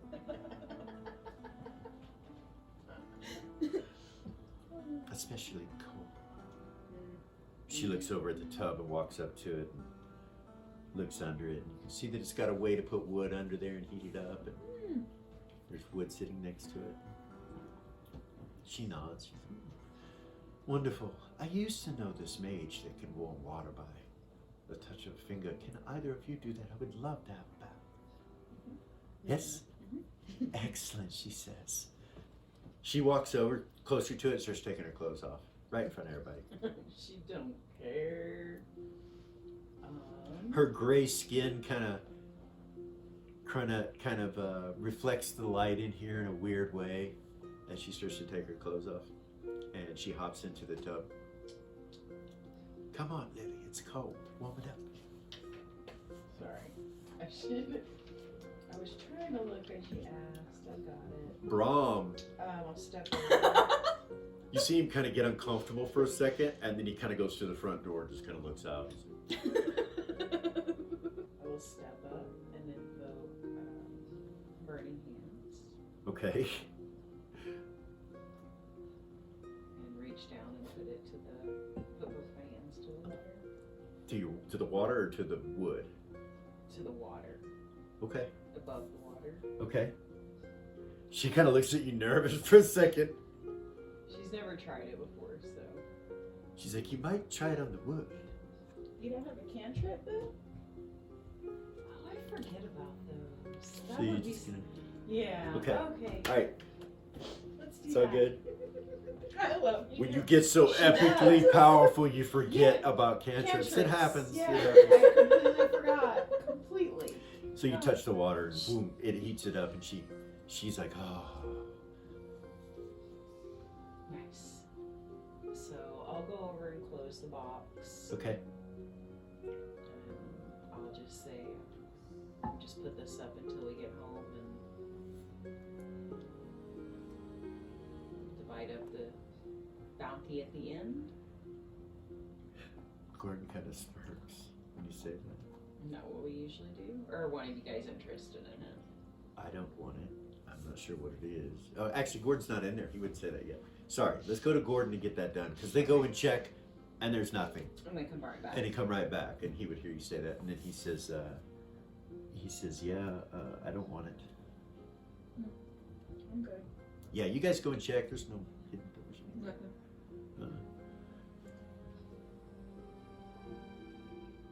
All right. I'll put it away. Close it back up and everything. Mm-hmm. I'll wrap it in some cloth. And The box itself. yeah. Okay. And tie it, wrap it in black cloth, All right. tie it and put it in the back holding. Okay.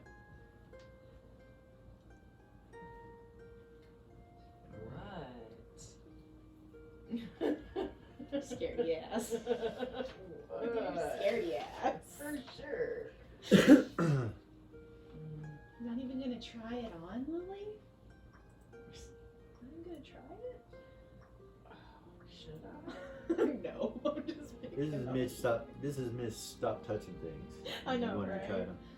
I'm Okay, trying. so you get your room squared away, and you can stay there if you want. So it's about 3 o'clock in the morning right now. We got a couple hours. We could go look around. About 4 hours before the sun comes up. 3 or 4 hours before the sun comes up, you think? Gordon,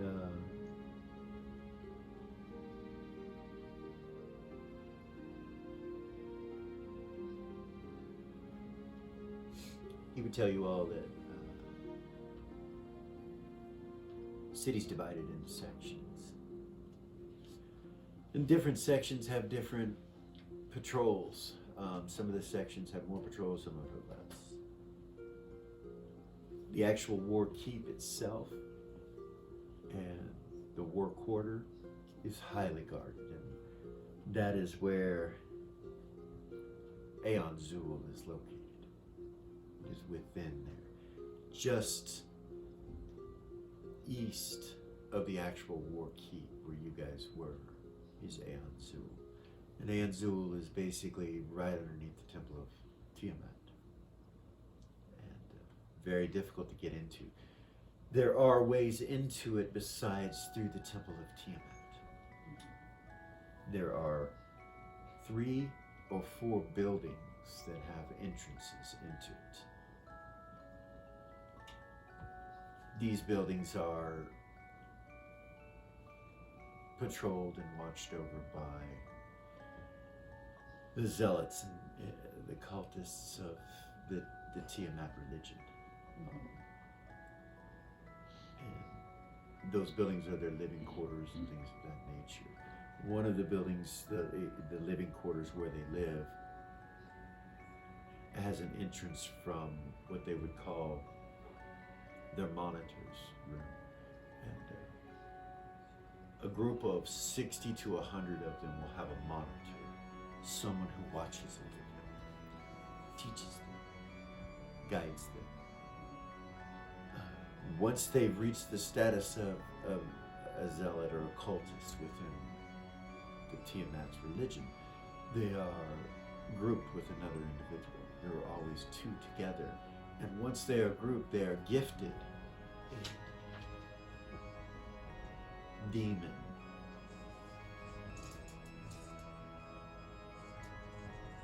From a lower plane that watches over them and listens to their commands.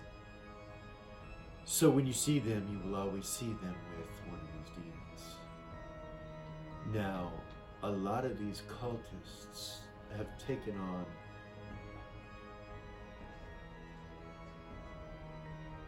the reverse of an alarm spell to make themselves small. Often, their secret hideaways, getaways, alleyways.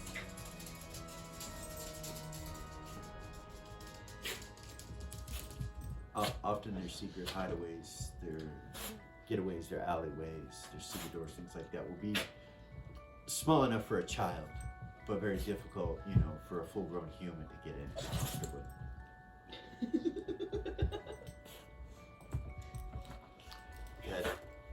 We've had a couple dogs on film a few times, so.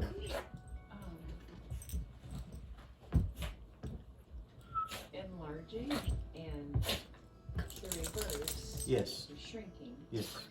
I have that ability, like kind of unlimited. The problem is that it only lasts for a very short period. I'm not sure how they keep their state for long periods. They do. Permanency. It would be rather expensive. I Or an feel ion. that the cultists of Tiamat, the worshippers of Tiamat,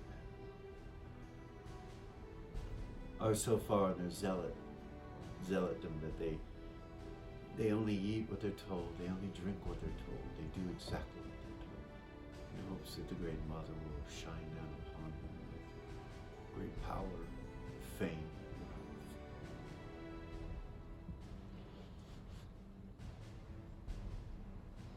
One thing about the Mother is that she is very giving to those that are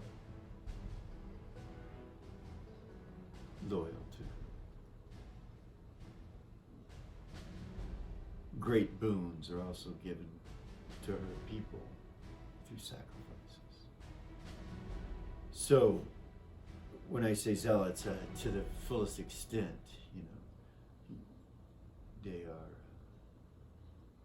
crazy, many of them, insane. So, I will pull up the map so that we can discuss these sections of the city.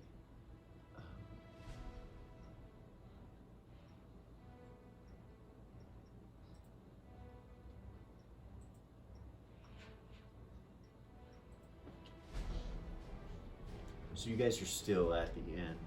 He's just gonna pull out some maps.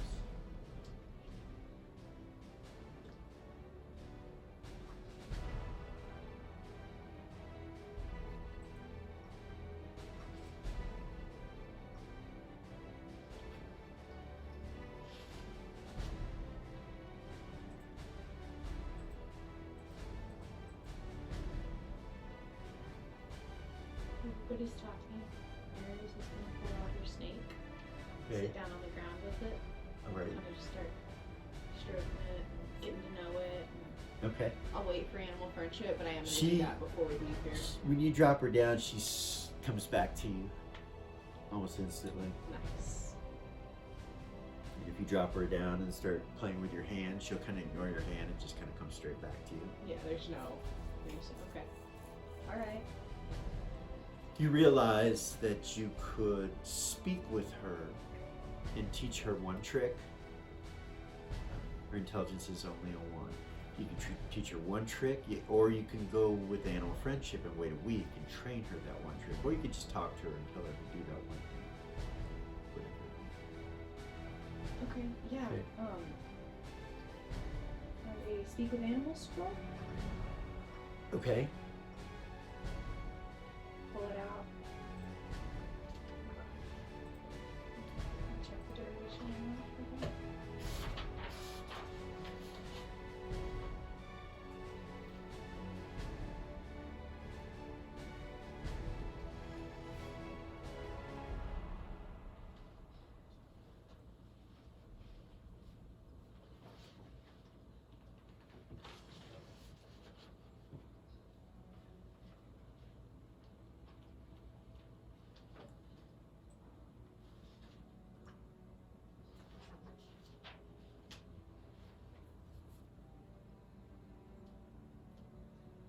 Okay, so here's that section of the city Gordon tells you.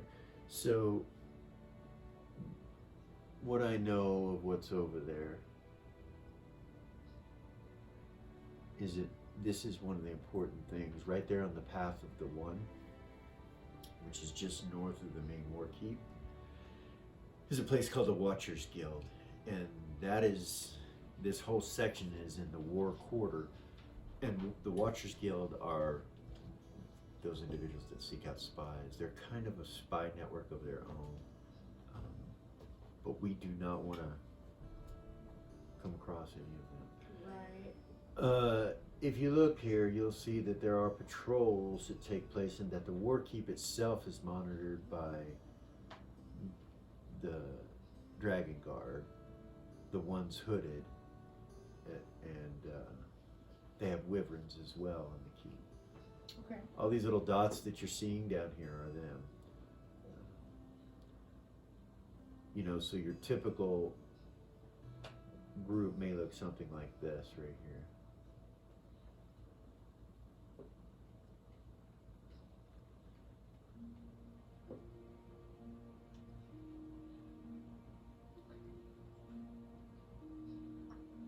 Alright.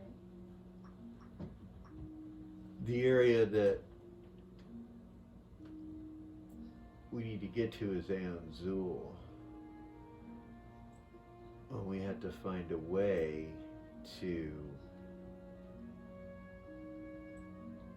enter in here, inside this inner war keep area. So there is Aeon Zuul right now. There's two towers within Aeon Zuul. Mm-hmm.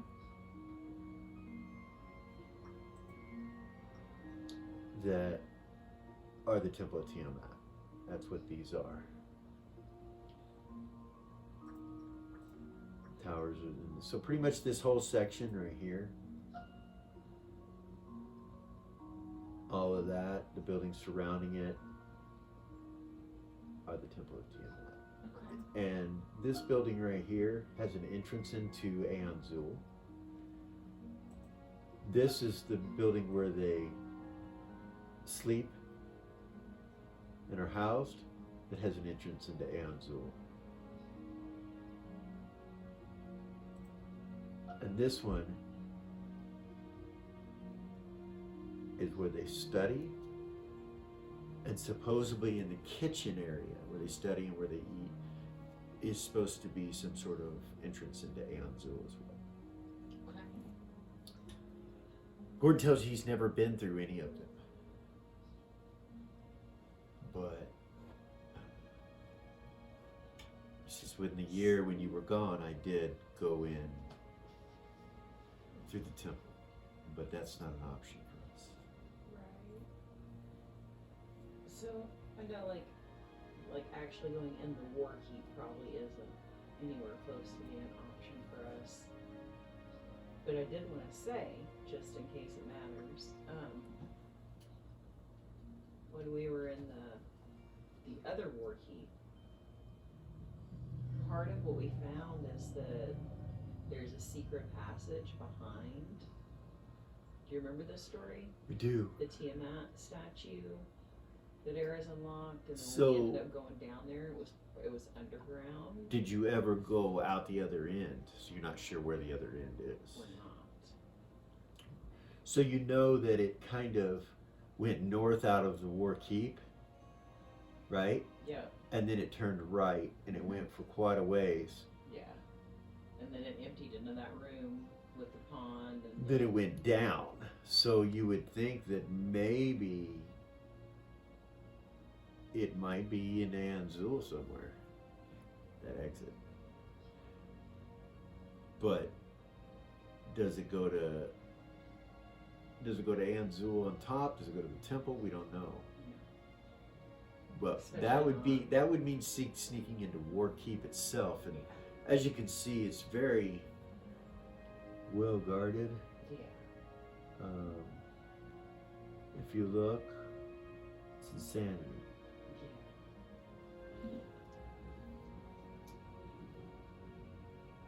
We got to find a way in. So going in by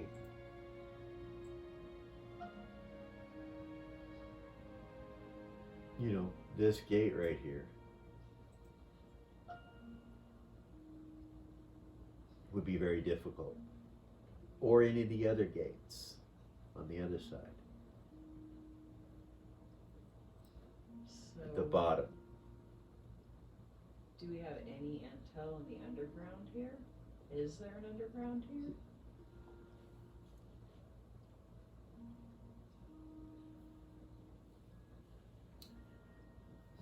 We know there are passageways. Not something that can help us with this.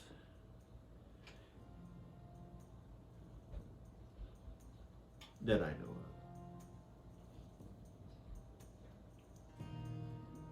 It's worth a shot. So, We could beat up some cultists and take their outfits. And sneak in. that's an option. Who said that? Paris. Okay, yeah. It's a great idea. We'd have to catch some, stalk them, and hunt them. And we couldn't really just beat them up, acquaintances. We would have to take more serious measures. We'd have to find a place for them where they could not tell the tale.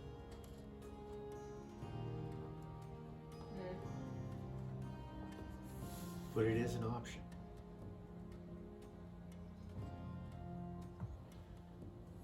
It's not a bad idea. We are currently right here.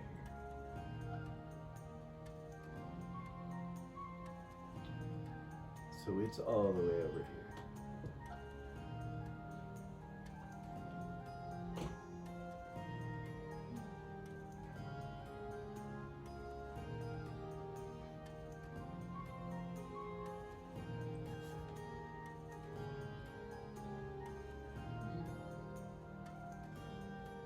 And as you can see, it's well guarded here as well.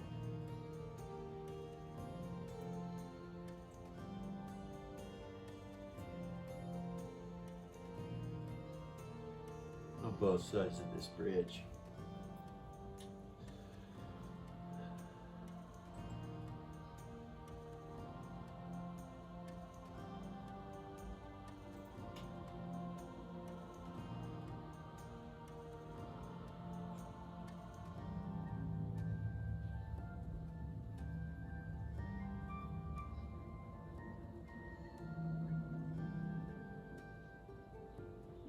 Any ideas, Lily? I think the cultist idea is a good idea, but we'd have to find a way to get their robes and get inside. So to get their robes, we'd have to get their robes before we came through either this northern gate here at the top of War Keep or the War Quarter up over here. Okay. Either there Do they hang out anywhere outside of? or here. Those, or, or we could try this one, but this one makes me nervous. This is that main gate there. Yeah. This doesn't seem to have as much going against it, but it's right next to the Watcher's Guild. So there are businesses up here. The Plagued Unicorn is a tavern, and so is Immortal Death. Immortal Death's kind of a place where they bet on fights, sanctioned fighting for money, with also a tavern. I believe there are rooms there too at Immortal Death.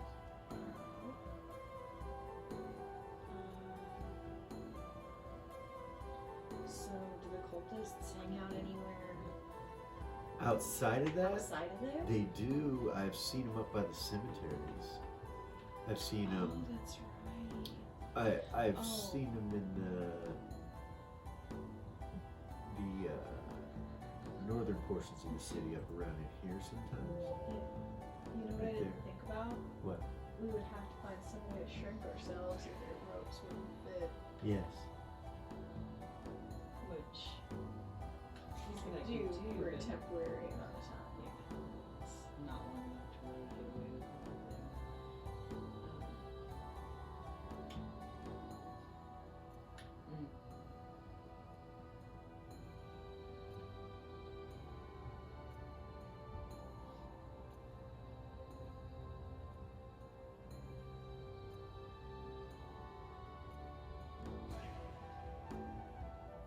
So there were also those giant, freaking demon-looking creatures up there with the cultists as well.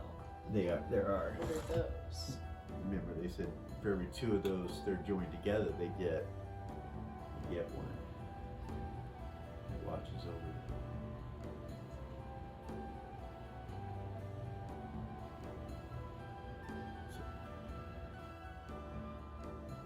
All right, so you kind of got an idea what Aeon Zuul looks like, the Warkeep and the inner sanctum of the War Quarter, as they call it. So let's, Gordon says, so it's going to take a long time. We're going to have to hunt these cultists and find out where they live, try to find the perfect time to go in and get their robes. And there's, questions. About that point, there's a knock on the door. Gordon looks at it. Talda pulls out a knife and kind of goes behind the door. She's still in the bathtub.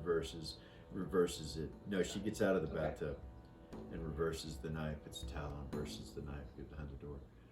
Gordon goes to the door and looks at everybody and then slightly opens it. Oh.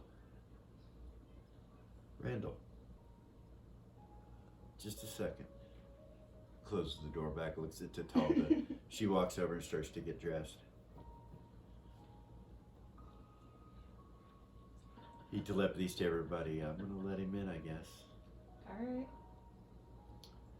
So he opens the door. Randall steps in.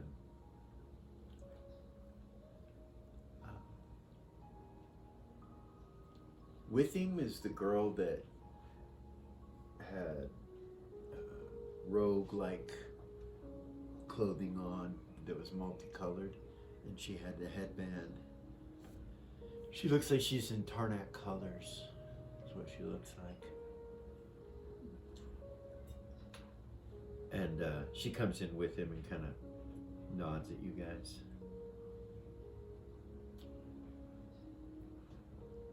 Check her out with observation. Okay. I'm sure you're tired of hearing that by now. No, that's all good. 9. You're perceptive enough to notice that she has no weapon showing. You don't see a single weapon on her. Interesting. He smiles and he goes, "Thank you." And Gordon closes the door behind him. I hope I didn't interrupt anything. So look, guys, I'm sorry, let me introduce my friend. This is Kat. Points over at her. She's kind of darker olive skin, curly hair, curly long hair.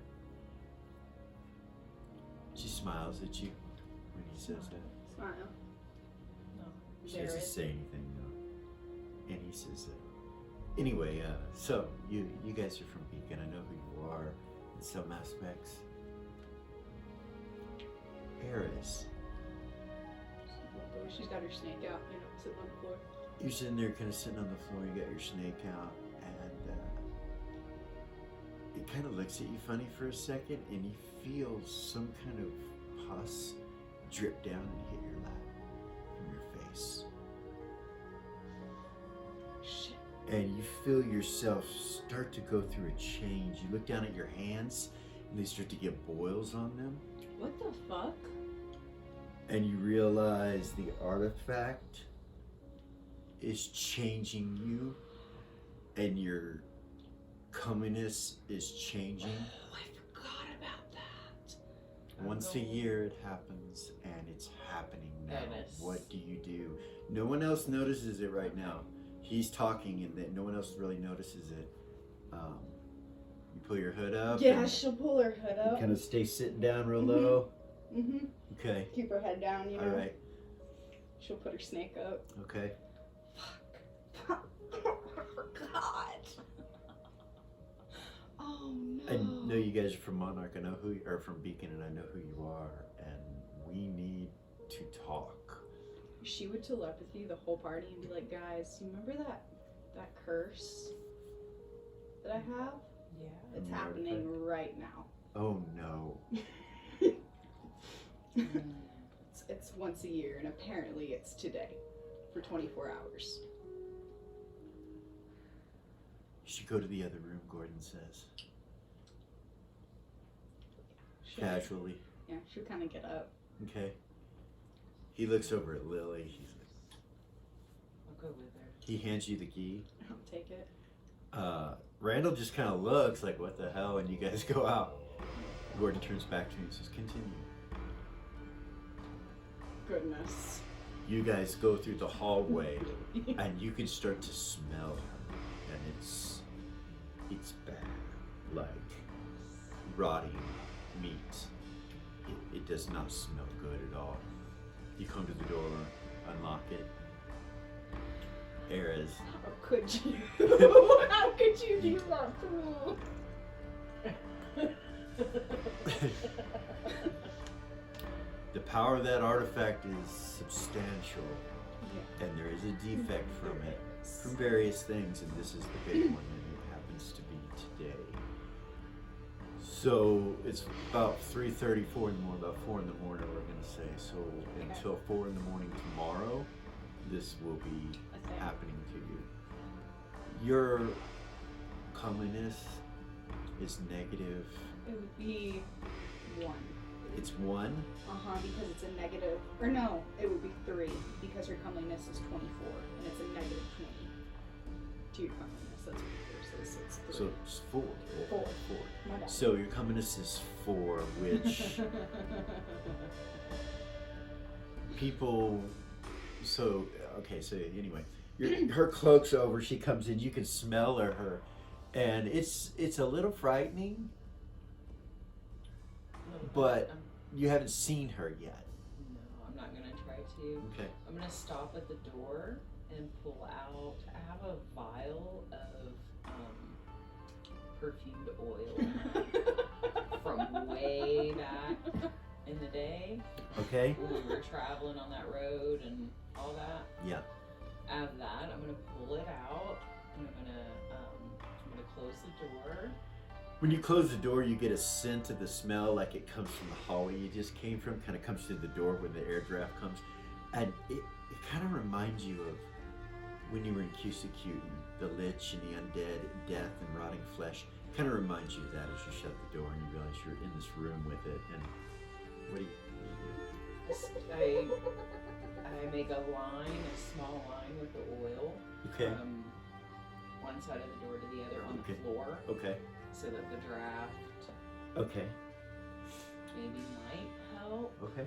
And then I'll just do a couple like that and come out from the door. You smell a heavy smell of oil and oil.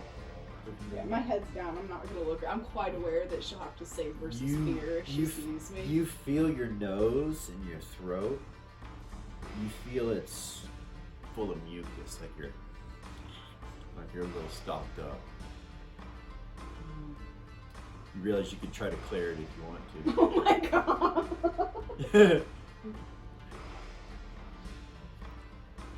Stop So- there. Stop there. Back in the other room. Back in the other room. Randall says, we need to work together. I know you have an agenda. You don't really have to tell me your agenda. I know you don't have to trust me, but Gordon says, I tell you what, if you want to help us, there's a few things you can do. If you can do those things, then we can agree to let you in on what we're doing. And he kind of telepathies to the whole party. He says, "Is that agreeable?" Yeah. He doesn't telepathy to you two. Yeah. Zero will say yeah. Not to. We need robes from the cultist. You see Randall kind of smile. He goes, "That's not a problem." Gordon kind of turns and looks at you guys. Telepathies to Lily. What's going on? And he says, "Is she okay?" I haven't looked at her. The smell of death, as in Cusicutin death, is overwhelming, and I'm putting perfume oil. In the other room, Zira, you see Kat go. "What is that smell?" she says. And Randall goes, "Huh?" "I smell something dead." Gordon looks over and he goes, "That's part of why we're here. We had to kill, so we have there's a body. Just don't worry about it. We'll take care of the body. What I need from you guys," changes the subject, "is the robes so that we can sneak into Aeon Zuul."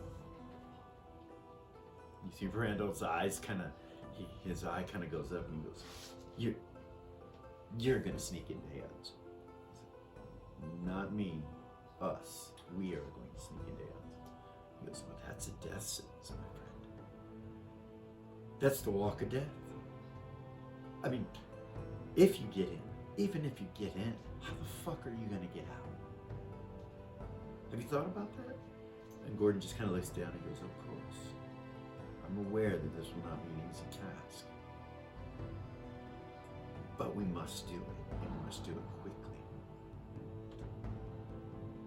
You see him kind of narrow his eyes and look at Gordon. He goes, "Anyone that knows about Aeon Zuul knows that you go in, but to get out is something else. What's your game?" He looks at Gordon. Gordon kind of raises an eyebrow and says, "I have no game, my friend. I merely wish to do damage to the enemy." You see him kind of look over at you, Zira, and over at Brahm. She raised an eyebrow. You know what I mean? Yeah.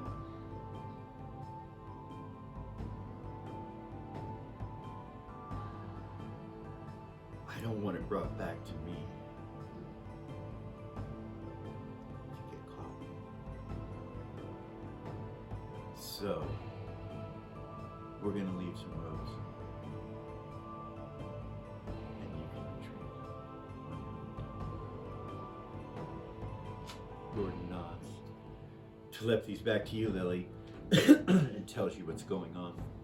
Meanwhile, Eris, Mm-hmm. you and Lily are in the room. Yeah. You feel clogged up.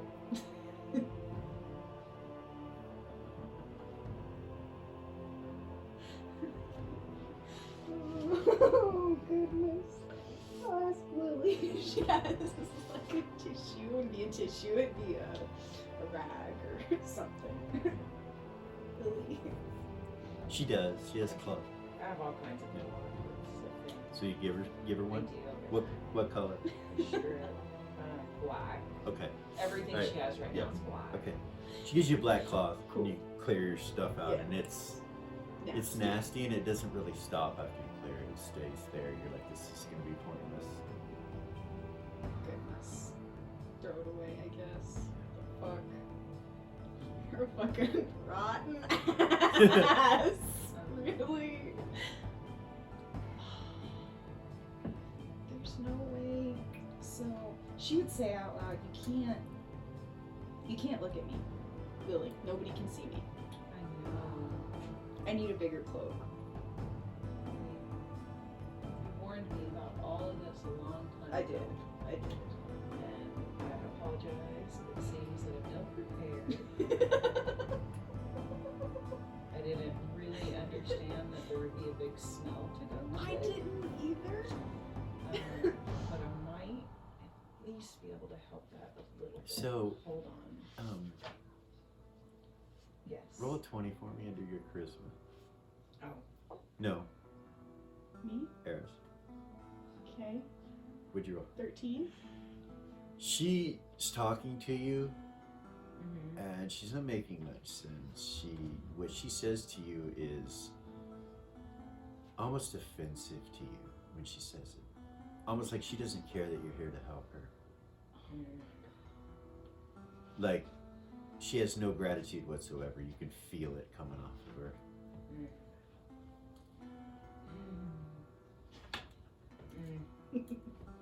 Really? Really? Hold on. Can the player have just a second? Okay, I'll enable you to take some time for thought. Yeah, so she has no gratefulness, basically. So, And as you're thinking that, both Ares and Zira get a telepathic message, and you get a telepathic message. So we're going to start with Lily. You hear in your head,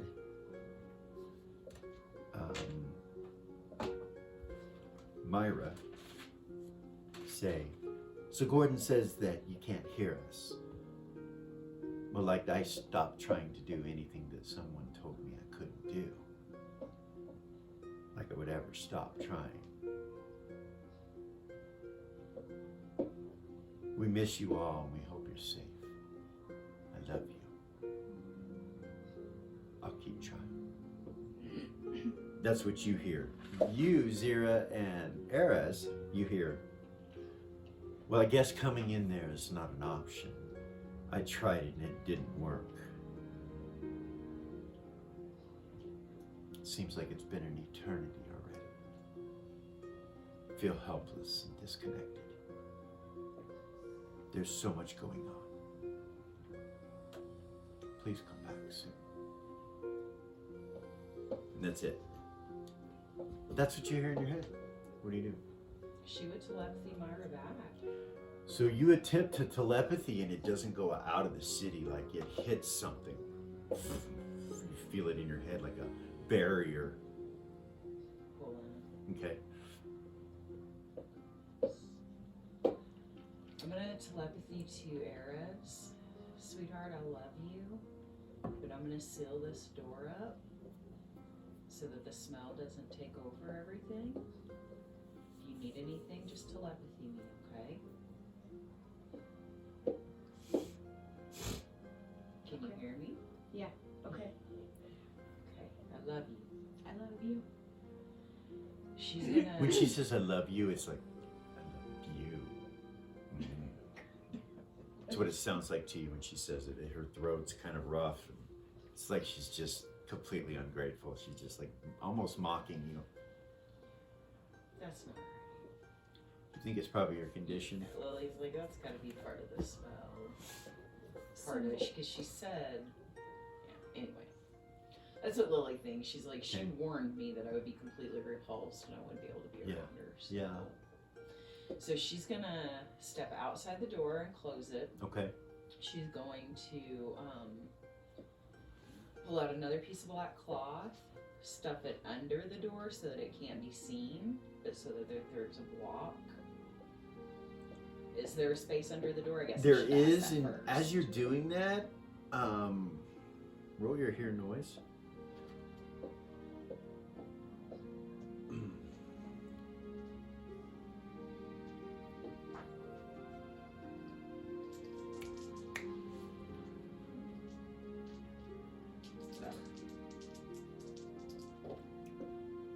Yeah. Okay, you get through doing that, you put it down. You stand up and I'll turn and look around. Make sure You turn and look, and at the top of the stairs, all the way down at the end, down here. All right, when you get the things put at the bottom of the door, you didn't hear anything, but you turn around, you look to the end of the hallway, and down at the end of the hallway, you see that elf, that mage right here, kind of looking at you, and then he nods and continues on down the hall and turns to the right over here and goes down this way. Goodness. And then you hear a door open and shut. As soon as Lily leaves the room, I'm gonna get up and lock the door. I've got the key, right? Yeah. Yeah, I'm gonna get up and lock the door. Okay.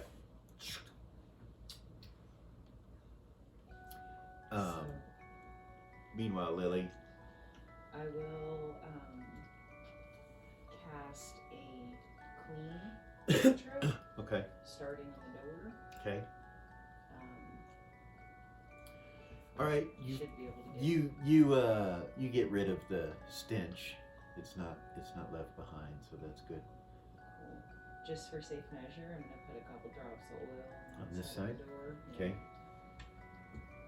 All right. Put Me- everything away. And you get okay. Put everything away. Go. You're gonna go back to the room. Meanwhile, while she's doing that, you're back in the room. Mm-hmm. Brando looks suspicious of you guys now, a little bit. After we asked about the cultish robes and all that, and going into Aeon Zuul, or after Eris Going left? into Aeon Zuul, that was the thing that really got him. And so he says he doesn't want to be implicated in you guys going to your suicide, so we can leave some robes. He says, I'll leave them in some place and you can find them. At that point, Kat says, I'll give them to him. He just kind of looks at her. He's like, will that be acceptable? He looks back at you guys. Meanwhile, Lily, you come to the door. You come in. They all kind of turn and look at you. She's okay. Zira, Eris, Mm-hmm. you just got that telepathic message. So, So, go ahead. No, you. so what she's thinking right now is that it's is it what Zira is thinking right now? Is that it's Gordon, but from the other timeline. When you guys went in the mirrors. Yeah, when we were inside the mirrors. Okay. She's gonna try to like telepathy that Gordon. Not the one that's standing in front of her, but the one from the other timeline. And try to connect.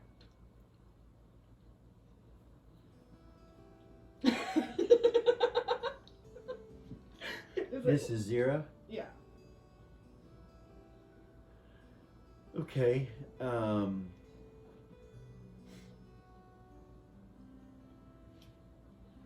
Zira and Lily, you both start to get a headache.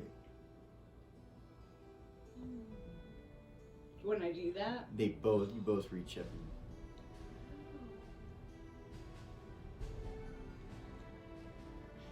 and it's pretty bad. Like it's throbbing. Go sit down. Gordon says to you in your head, he's like, is she okay? She smells like death.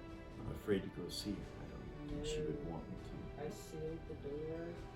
She locked it. I had to do a clean cantrip with oil. And I still don't know if you're gonna be able to smell her from outside. Plus, it's having some weird effect where it makes her sound like she's being an asshole. I know that when I told her that anything I could do, I'm here, just telepathy me, I love you, her response was very like, eh.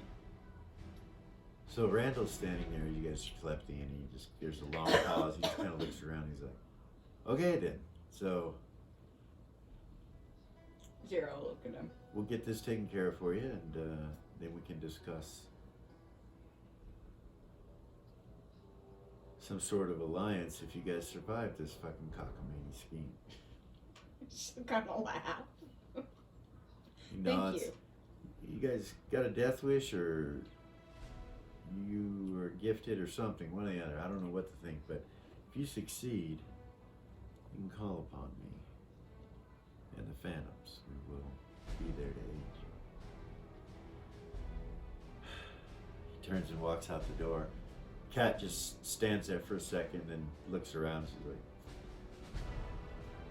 she turns and follows him.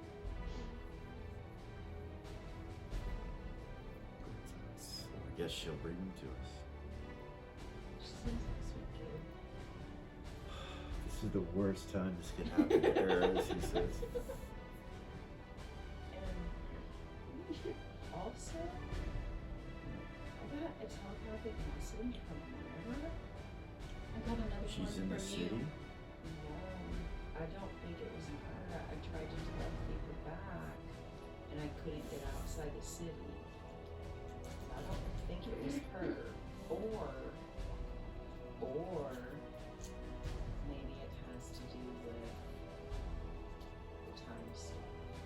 So, yeah, she would look for Gordon and tell him, and I got a telepathic message from you, the other you, and I think that it was you from that other timeline when we were in Warkeep, and I tried to answer, You mean and it every gave me a massive headache. You mean every time I telepathy to you while you were in there, it's going to come to you out here? Is that what you're telling me? I guess so.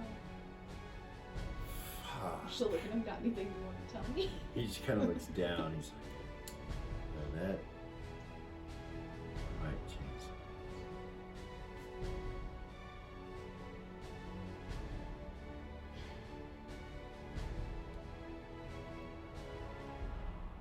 So Yeah, we I got can't- some things to talk about, but now's not the time, I guess.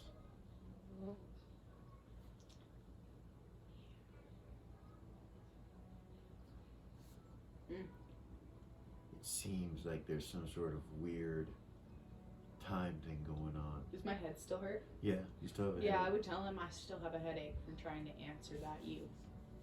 Same. So at this point, both of you lose a wisdom point, and I need you to put it to the side. This is not permanent necessarily, you don't know, but put it to the side. And I realize that's going to change some shit for Zira. Mm-hmm. Nuh-uh. Hold on a fucking second. Can you give me a moment? Give me just a moment. Sure. I need to look something up. There it is. Mm.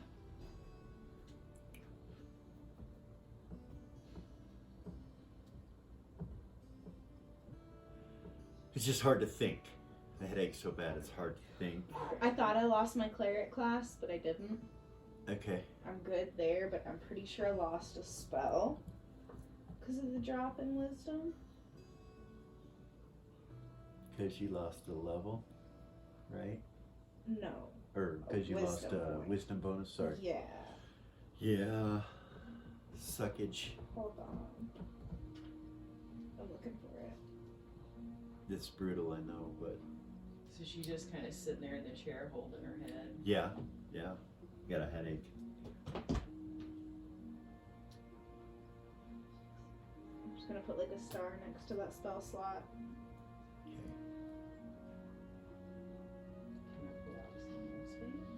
Okay. Can I pull out some wolfsbane? Okay, you pull out some wolfsbane and load up a pipe. I do. Try to calm your nerves and your headache. And you Is smoke it it. legal in this city? You don't know. You don't know if it's legal here or not. You can ask. She would. She'd say it out loud. Is it legal in this city? Gordon nods his head. He said, yes, it's legal. I'll use the bud that the rest gave me. Okay. I have some of that left. Okay. I like it. Okay.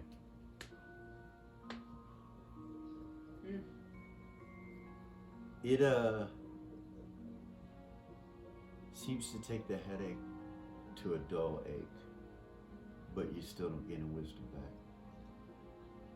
You still have a headache, but it's just slight, very slight. You still have a full-blown headache, unless you. Yeah, use- I'll take it from her Take and some- hit it. Yeah, Okay. for sure. Brahm doesn't smoke it. Tatalda will ask if she can have some. Gordon doesn't smoke. He's like, I'm good. Same thing with you. when it kicks in, your headache goes to a dull ache, but you don't get your wisdom point back. I'll take it back and hit it again. Okay. Whenever Tatalda's done. Okay. It calms you, but you still have the headache no matter how many times you hit it from there, you know. Just one more. Lily, your nerves are pretty calm now. You're a lot better than you were when you started, but you still have a headache. Are there any negatives from that? From what? The headache, besides the wisdom point? Do you No. have any negatives to No. anything else? Okay. Nothing else going on. Alright, cool. And it happened at the opportune moment when you did that. But, you know, you don't know. It could have, you don't know what it could have been. Like, I would assume that you might assume that's what it was from, but you don't know, is what I'm telling you. Like, Right. your character doesn't know for sure what it was. Lily's gonna pull out her notebook Okay. and her writing device, All right. and she's gonna start writing down everything that's happened so far. Try to remember exactly what Myra said. Okay.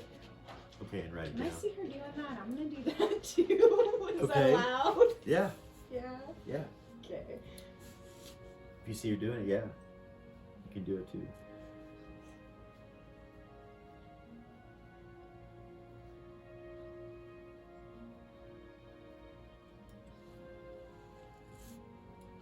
Talda says, so we Sorry. going to be out of air? Is Eris going to be out and unable to help? 24 hours. Well, then I suggest that we wait until she has recovered. We could sure use her, and this is Zira, we could sure use her ability to charm in this.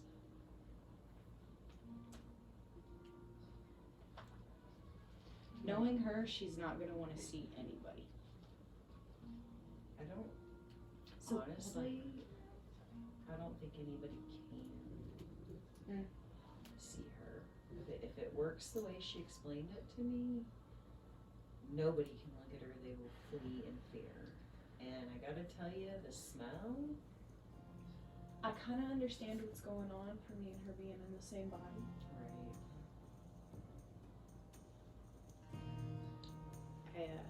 I still have all the thoughts that we shared Gotcha. up until the split. Right. So kind of have an idea. So can I ask you really quick, DM, what was the second thing that he said? Gordon, the telepathic message. I know. I want to write it I down. guess, I guess coming in there is not an option. I tried, it didn't work. It hasn't, it feels like an eternity.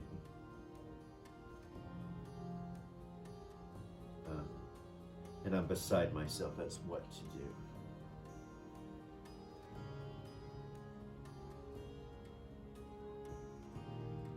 Please come back as soon as you can.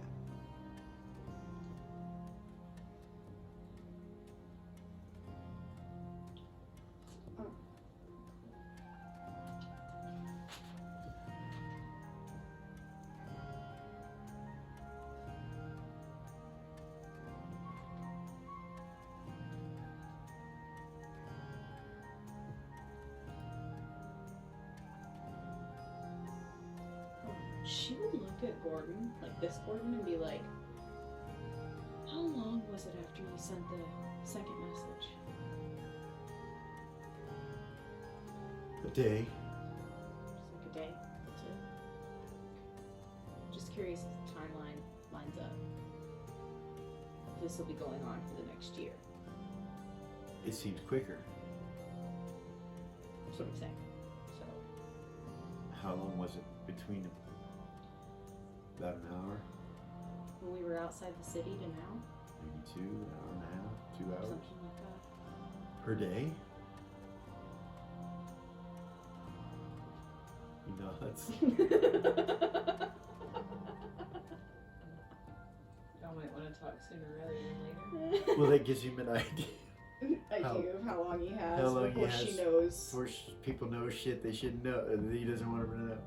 You know, Bunny, poor guy. Time. So yeah, it's an echo of some sort. A time echo. There's something paradox, something going on. Yeah. Goodness. Might have something to do with the fact that you're in the city of Warkeep.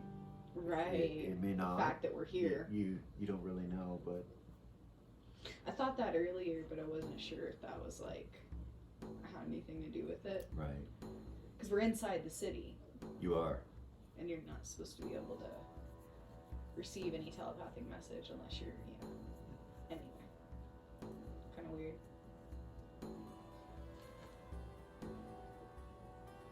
So I guess we wait. Gordon says. Brom's like, well, I could certainly use a bath myself, but I don't want to do it with mixed company. Perhaps we should purchase a third room as well, especially now that Ares has an issue. We can do that. Yeah, we can do that. Seems those other rooms are kind of all around one another. Yeah. Brom said, I do not mind. I will go and take care of myself and get myself a room so that I may bathe and prepare myself for festivities tomorrow evening. Will we be meeting in the morning somewhere downstairs for breakfast? Gordon just kind of looks and he's like, okay. She's like, well, you're not doing anything this evening because of Ares, right? Gordon nods. I will return shortly. And he goes out the door. Leaves. Okay then. So that leaves Zira, Lily, Gordon, and Tatalda.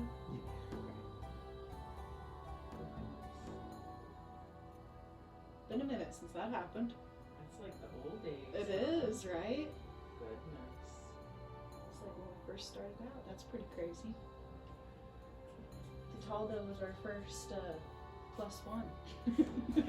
She was. She was. Gordon will telepathy to Ares and say, I know that this is tough what you're going through, but I got your back, anything you need. I don't want to come in there. I don't want to, and I'm sure you don't want me to, so if you need anything, I'm here. You can talk, whatever you need. And he fills you in on everything that's happened up to this point. And Ares received that message too, right? From him. Before that, the second message, yeah. Okay. Yeah. And he says, I know Zira believes these are echoes of telepathies that I gave when you were in the mirror. Happening about every 2 hours per day, so you might get more as time goes on.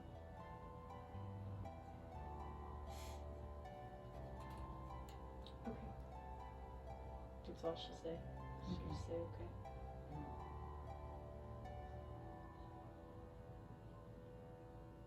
I'm sure she does it with an attitude too, which is Okay, just yeah. so unfortunate. Gordon turns to Zira and he says, so there's a few things we need to talk about.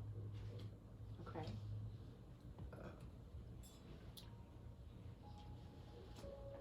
Sisters from the Shiklat clan. Mm-hmm.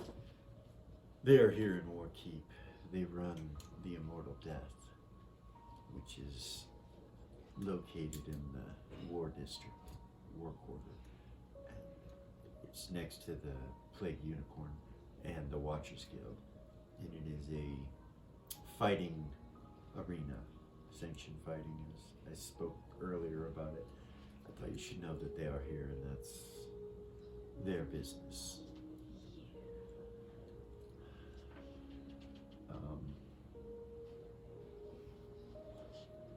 So, the Shiklat clan, of course, as you know, but some may not, is one of the many Orcish tribes that did not fall under the reign of Queen Zira and join in with the humans and try to coexist with humans.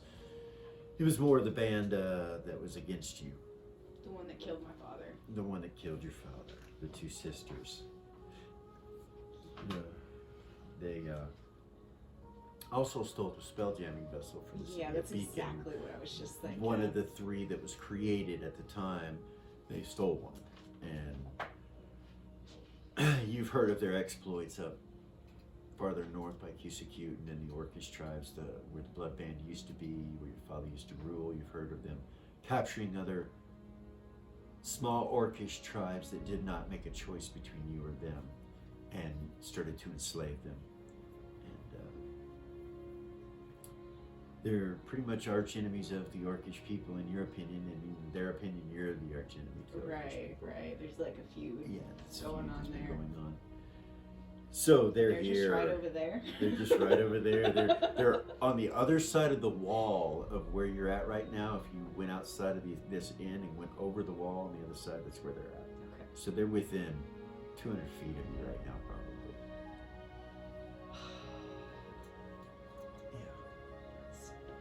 Yeah. He also tells you now is not the time, but you should know because you don't want to be seen by them for one. Yeah. I doubt that this disguise is gonna fool them. You never know. Maybe. Don't want to push it though, right? No.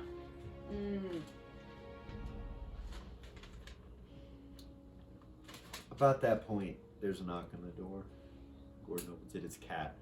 She has a rather large sack that she's carrying, and she holds it out to him. Takes it. Says, "Thank you." It's no problem. Kind of shrugs her shoulders. Stands in the doorway. She doesn't move. Is that it? Huh? He's like, is that it? I guess. You mind if I hang out? He kind of looks at her. He's like, hang out?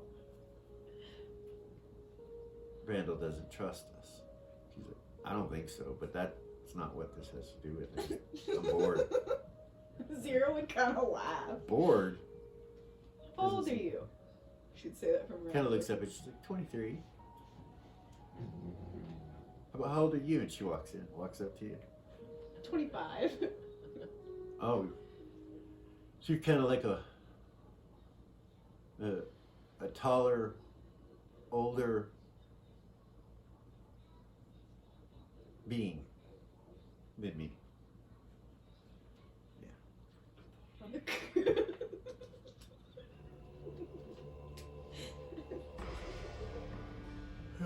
I'm bored now, she says, and she walks over and sits on the bed. Kind of leans back and stretches on the bed. Gordon looks at her and looks at you guys. Flip these two out. I think she's all there.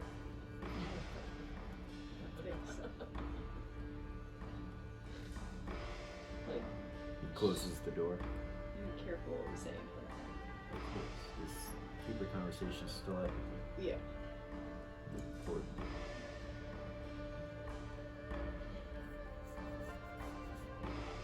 Bronx left these you guys and he says, got my room, but there was an individual down here talking to the bartender and asking him if anyone knew that just rented rooms about town, and the bartender told him no. What did he look like?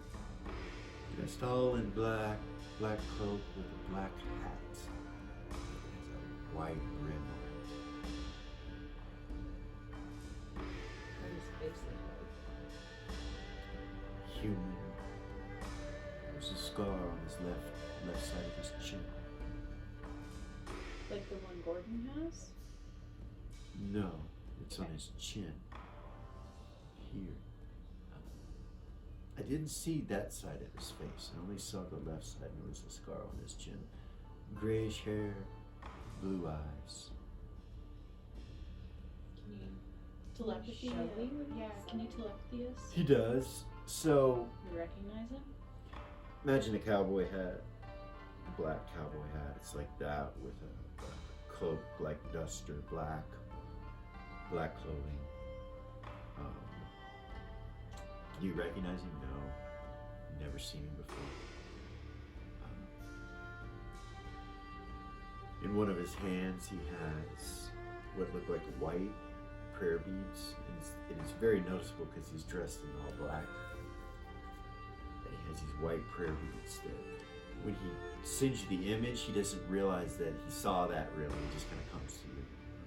Is there anything on the end of the prayer beads? You don't see anything on the end of it, it's just beads. Anything else? Anything identifying, like symbol marks? Nothing? Not from the image that he gave you, what he saw. What do his hands look like? He says, I'm not looking at him now. No, so when he sent it to us, he said he's holding You couldn't really see much of his hands. Just normal human You hands. can tell a lot about a person Yeah, by this so- part of their hand, right here. He wasn't that close. It's just kind of a semi. Just, you need to see him yourself to Right. kind of look at those details. The beads were a big thing because they're different colors. Right. They're white. Right. Rob says, so he seemed to believe that the bartender was telling him the truth. He looked at me, and I just walked past him up the stairs. He did not say anything to me. But I looked the part with my armor and samurai sword. I'm sure he did not think anything was off. I also forgot to tell you guys when I was sealing off Ariz's door, the wizard that was downstairs when we first came in caught me. Saw what I was doing, but he seemed very unconcerned. Just so you know. Right. So,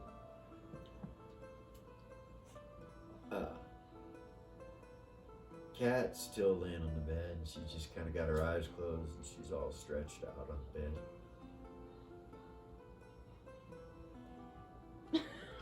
Is she just chilling?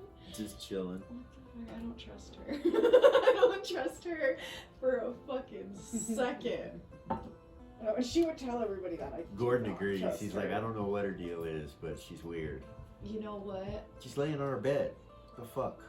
I've had too many fucking kids fool me, and I don't trust anyone besides So you guys, there are a lot of rats in this town, she says, just randomly as you guys are slapping each other. She yawns on the bed and then sits up. Lots of them. She gets up and walks over to where the table is, where the food is, Mhm. starts looking at it. Like the animal rat? Or like, Huh? you said there's a lot of rats in this town. Yeah, they're all over. Like the animal? Yeah, a lot of rats in town. She reaches down, picks up some cheese, eats it. Takes like one little bite, and then she puts it back on the tray. What's left? She goes. But yeah, they're everywhere. That might be one of the smartest things. She nods. Like it's zero important.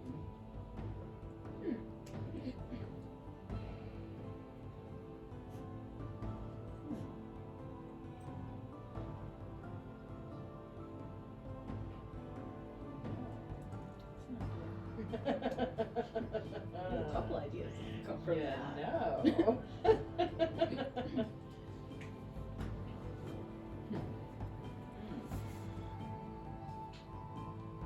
What you thinking?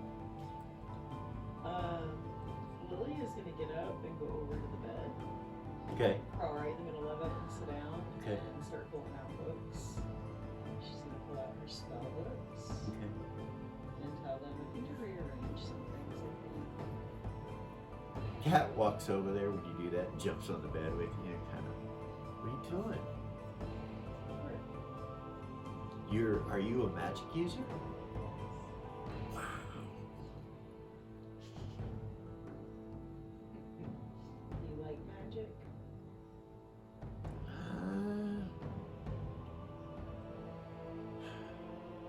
Not that kind. I mean, I don't dislike it. I just don't know. I don't know. Like, yeah.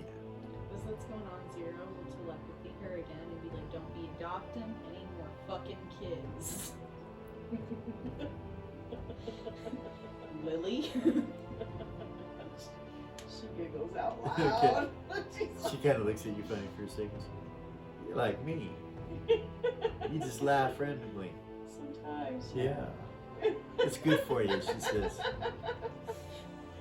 Yeah. I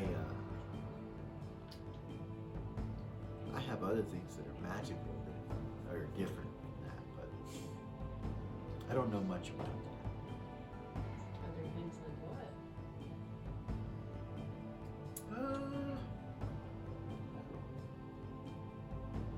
Really, I don't know you well enough yet, she says. Kind of shakes her butt. I know you well enough. You know, we could be friends. It just depends. I know you just let me in your room, so we must kind of be friends. And I am sitting here with the most sacred object in front of you. She smiles and kind of looks at you. You see her rubbing something on her hand. Oh, what? You look down, you see there's a ring on her finger that she's like kind of rotating. It's kind of gray color with a black band. As you're talking, she just kind of goes like that when you look down. And she hops up from the bed and walks over to Gordon. She's like, "So what's your name again?" It just leaves you. Shoot telepathy, I'm gonna be like, Victor, remember? Yeah. He just kind of turns and looks at her. He's like, "I'm Victor." When he says it, Miranda comes through and says, "Miranda." And her eyes puff up really big and she backs away from Gordon. "What the fuck are you?" And she just looks at him and he smiles. He just smiles at her. He goes, "I am Dark Ranger of Verbadine." "Oh, I've heard of you before." She kind of moves away from him and walks over to Zira. Stops, kind of looks at her and is like, walks away from her, then goes over to Talta and looks at her and goes, "It's weird when the drow looks like the normal one." She turns and looks back at the rest of the party. "Where's your friend? The other one? The pretty one?" She's sick right now. So she sits down at the table there by Talta. When you say that, she's like, "You know, I know people that can help with that, maybe." She'll be better by tomorrow. "Okay, I'm gonna telepathy Gordon okay." and ask him, do you think it would be a good idea to put some protection? Like, I didn't even think about maybe some of my guard dogs I could summon. Like, we really did leave her over there alone, unprotected. She's through the wall. I can sense everything that's going on in there. He nods. I can feel her. If he senses in there, she's writing a song.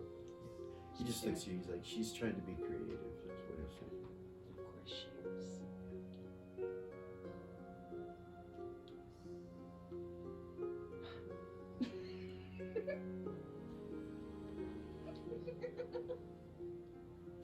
It's gonna be a long 24 hours, y'all. He gets up and goes to the door and opens it. And he says, "I'll be right back." You see him walk. Close the door. You hear through the door, Eris?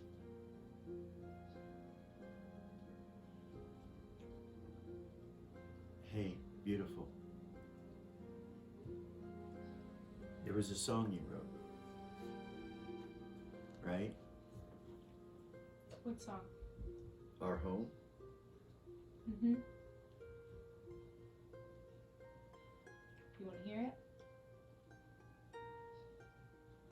She'll set her book down. Does it have lyrics? Yeah. Can I see them?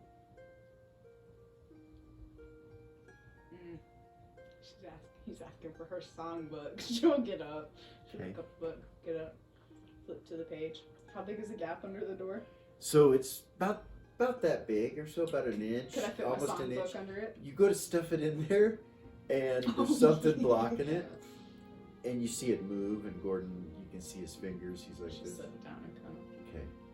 You see what looks like cloth. You think maybe Lily put it there. You can smell the oil and stuff. And he says, whenever you're ready. She'll start playing it. Okay. He'll sing the song. She'll sit by the door. Okay, so the song ends and he puts the book back through the door. He says, I hear your words. I hope that you hear them, especially with things that I did come to light, even though I didn't do them. Now,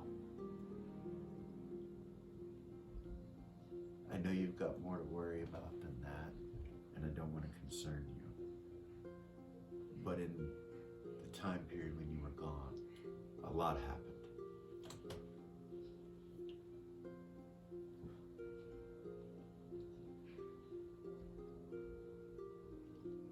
I hear you.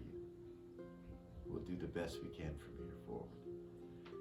We are going to wait before we do anything until you have gotten past this. Are you sure? We have the robes. He says in your hand. Gordon comes back in after a few minutes. You guys are just sitting in there, and Kat's just got her feet up on the table, and she's just watching Tatalda. Tatalda keeps looking at her, and you see Tatalda pull out a knife really quick, and Kat kind of raises an eyebrow, and you see Tatalda start to sharpen it, and you see Kat just stop from being scared and just kind of like very inquisitive. Yeah, so she's just, curious what she's doing. She's got her head watching her. And Tatalda is kind of playing it off. You see her put the knife on the table, and you see her pull out this little clay ball and puts it on the table. Turns and looks at her, and you see her raise an eyebrow. She takes her feet down and just kind of does that. See Tatalda start to pull out some vials and pour some sort of powder and then some liquid, and then you see her get out some candles and light them and put candle wax on it with a wick, Did she just show that child how to make a bomb? and then she puts it into her pack. Well, she lets it dry first. She lets it dry out first, and then she puts it into her pack. And this whole time the girl's just watching. Cat's watching her the whole time.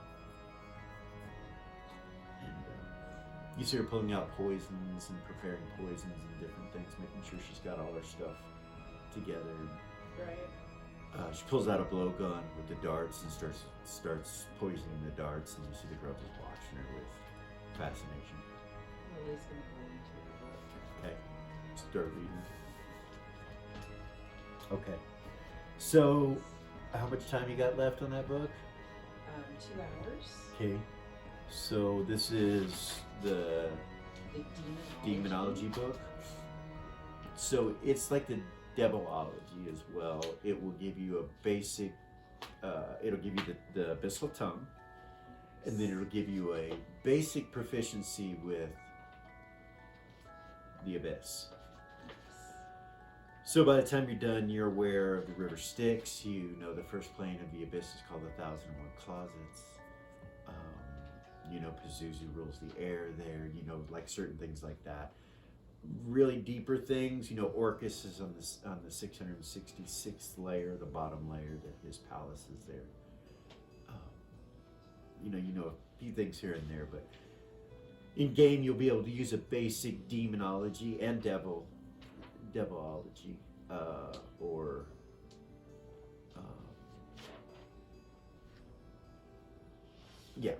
proficiency, basic proficiency in both those areas in the lower planes.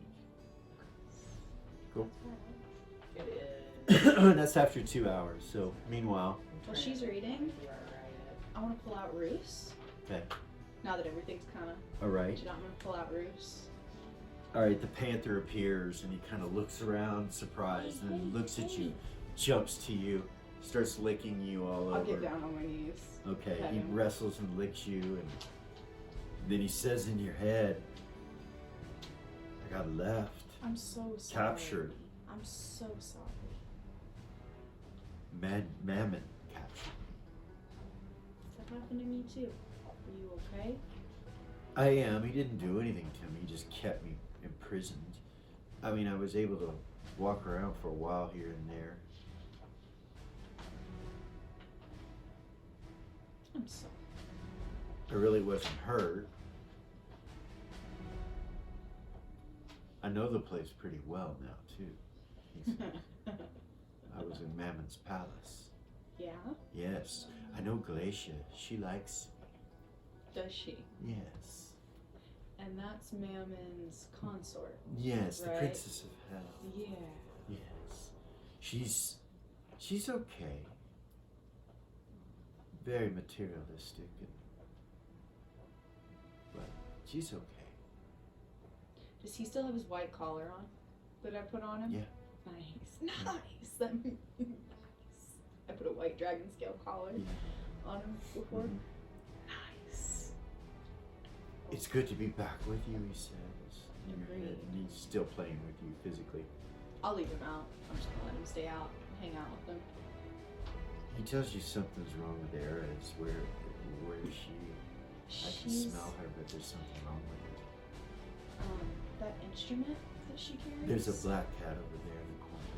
A black cat. She'll look in the corner. You see Tatalda and cat Where? I see a black cat. with Tatalda. She's a black house cat. You can smell her. What do you mean? She's a cat.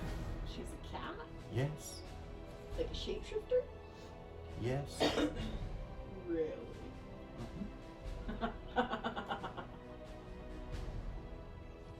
Well, that's good to know. She smells like me too. She has a panther smell. Yeah? Yeah, but she's a black cat. What does that mean?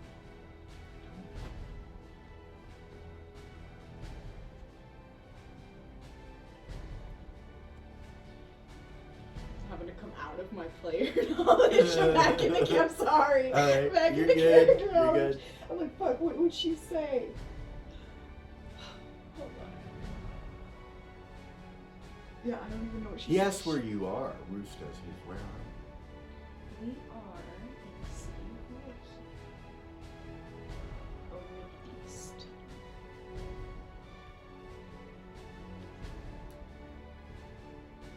It smells different. It does, I'm sure. It's all the way across the continent.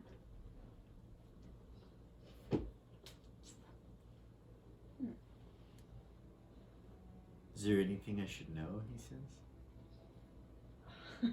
There's so much. So much. She'll just like fill him in. Okay. Yeah, she'll just fill him in on everything that's kind of taken place. Okay. While you're doing that, Gordon comes back in. Nice. And, After that, you guys could hear the song when it was being sung. You could hear it through the door. Nice. And then muttered voices, you know.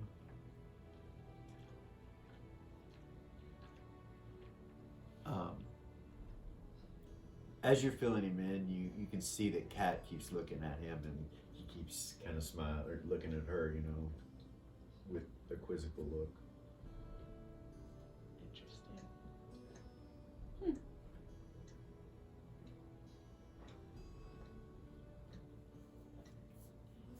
She would telepathy Gordon and Tatalda and Lily and tell them she's a shapeshifter.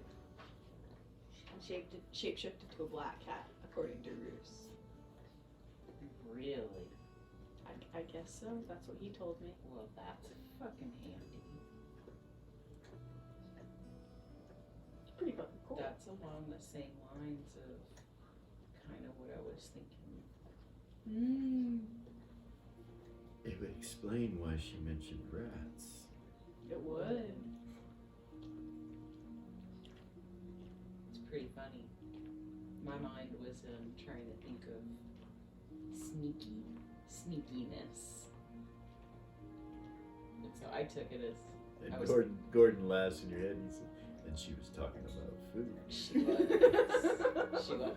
But I was already thinking in that whole polymorph realm when she said it. Like, To move around the city, you mean? yeah. Unseen? Oh, that's a Yeah. really good idea. How long does polymorph last? Well, I'm learning it right now. Okay. But that's Putting it in, you're I'm getting ready to put it in working. memory? Okay. I'm Yeah. cool. I'm cool with just letting time pass. So, if you're going to fill Ruth in on that stuff, it'll take a couple hours. She's reading a book, which takes a couple hours. We got 24 hours to kill. Yeah. Yeah, it's insane. They got a long time to kill for eras to get back. So, about that point, Eras and Zira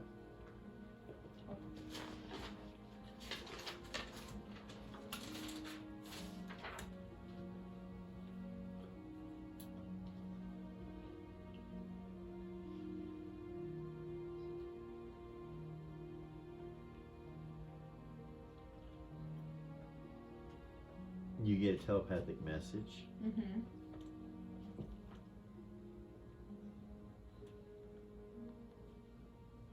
It says, it says, I might be left with a hard choice to make soon. In reference with the king. to me. No, this is to Zira and Eras. Sorry.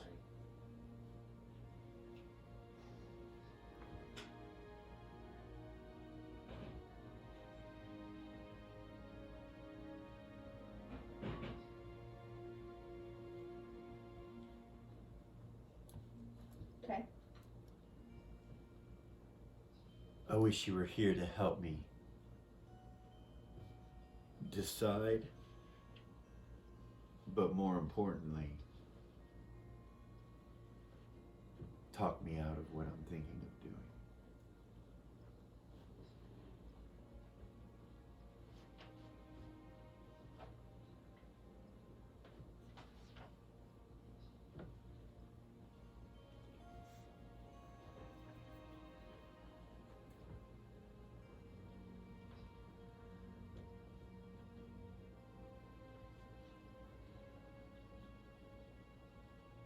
Fate,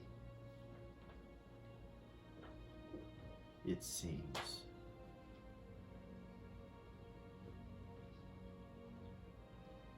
may bring many of us to the feet of dragons.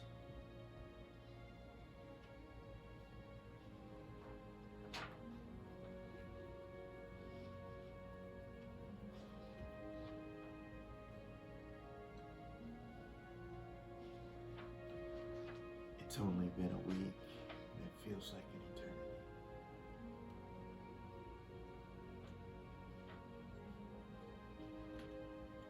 And that's what you two get.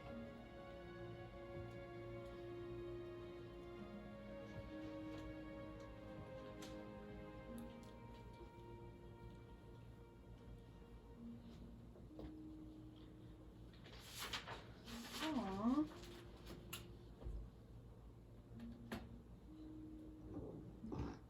Zira would just look at him. At Gordon. Mm-hmm. Okay, he kind of looks at you. He smiles a little bit. Mm. And then looks back over at Kat and kind of shakes his head. Mm-hmm. She's not gonna say nothing. Okay. Mm.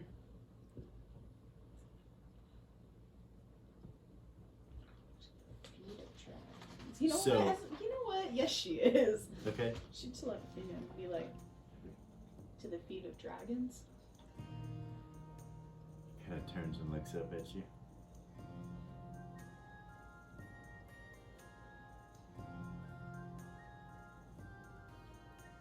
When I first said that, I thought it meant bowing.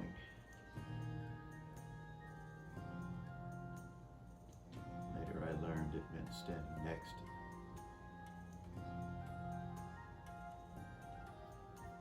says that in your head, too.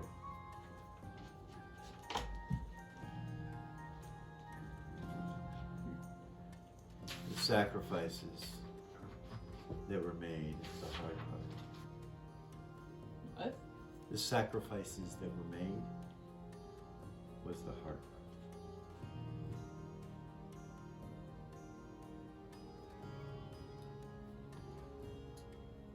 To be in league with her requires sacrifice. The one thing that you know I detest.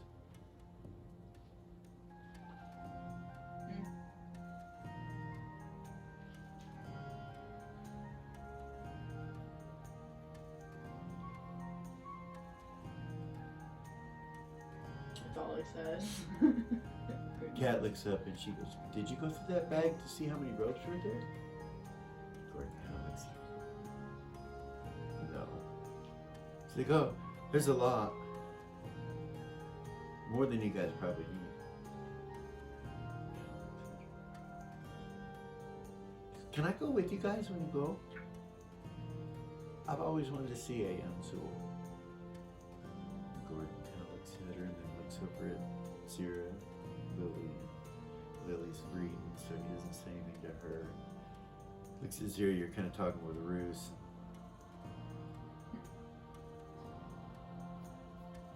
So Gordon talks to her for a while, Super and dangerous. things happen as far as reading the books and all that stuff goes.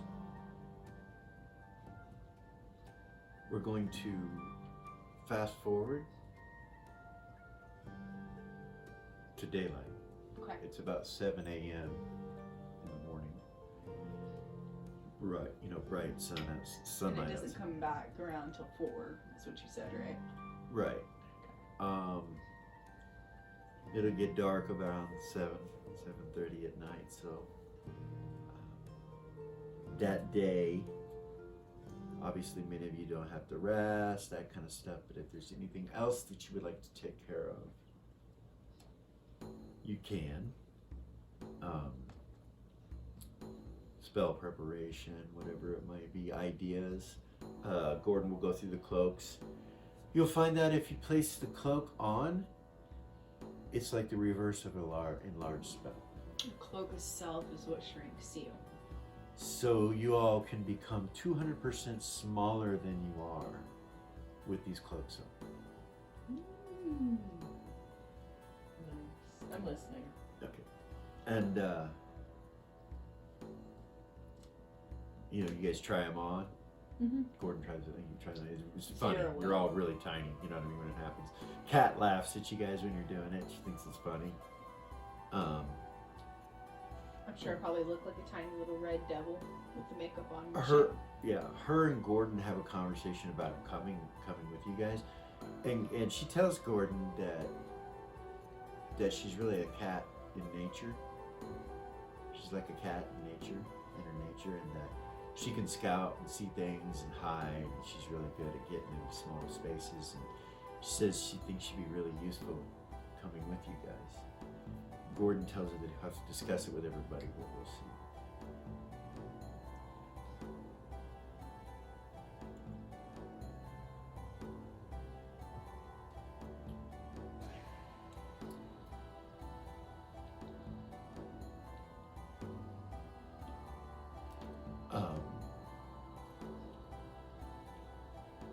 That day will pass uneventful. Kat will fall asleep on the bed, at the foot of the bed, Lily, while you're sitting there. Morning or evening will come at around 7:15 or so. It starts to get dark. Right prior to that, Gordon will say he wants everybody to get ready to go out into the city and perhaps go into the war quarter and scout Aeon Zuul and As see. cultists? We'll bring that stuff with us to try to get in.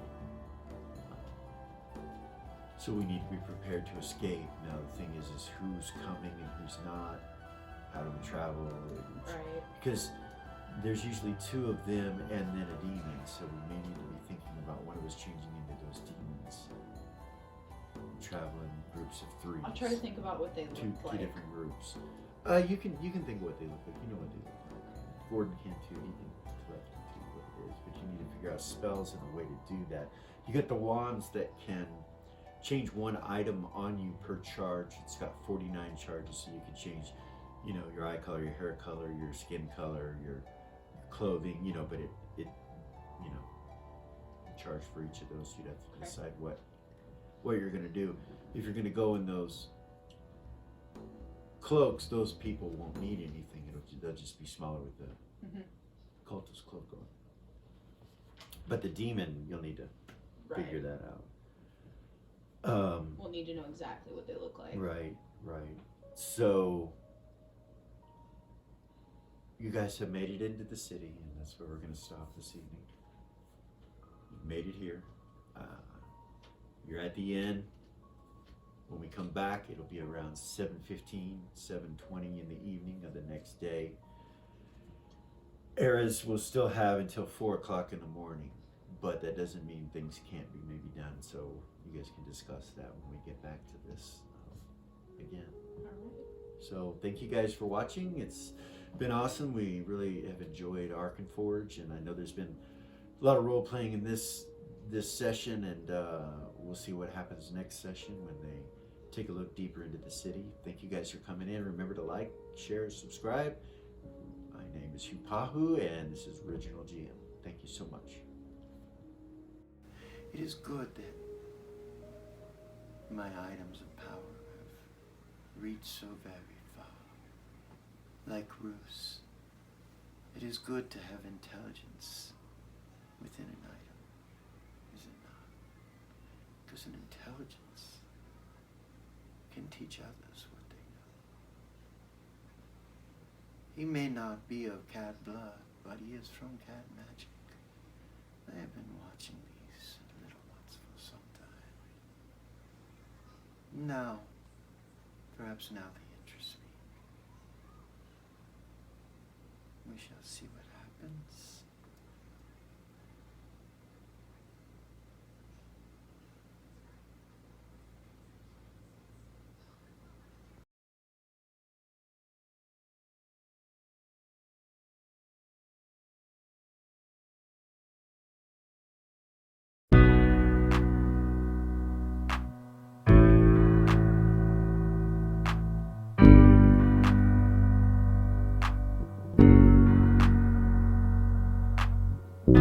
There's a gift inside your God's granted me, a vision of the way to change reality.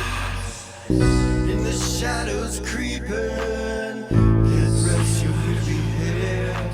No time for you to sleep now, or evil it will spread. So gather all your friends and listen to my tale. Adventure story shaping magic and the veil. Dragons, devils, demons, and creatures that I fear, and heroes of the known. Just please don't be scared. The heroes are the monsters to the enemy. It all depends upon the way that you perceive. Original GM, we're here to set you free. Come join in the adventure. Who you wanna be? Who you wanna be?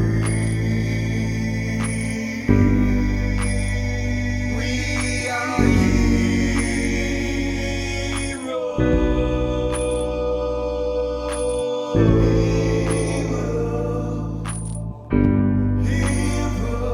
We are heroes.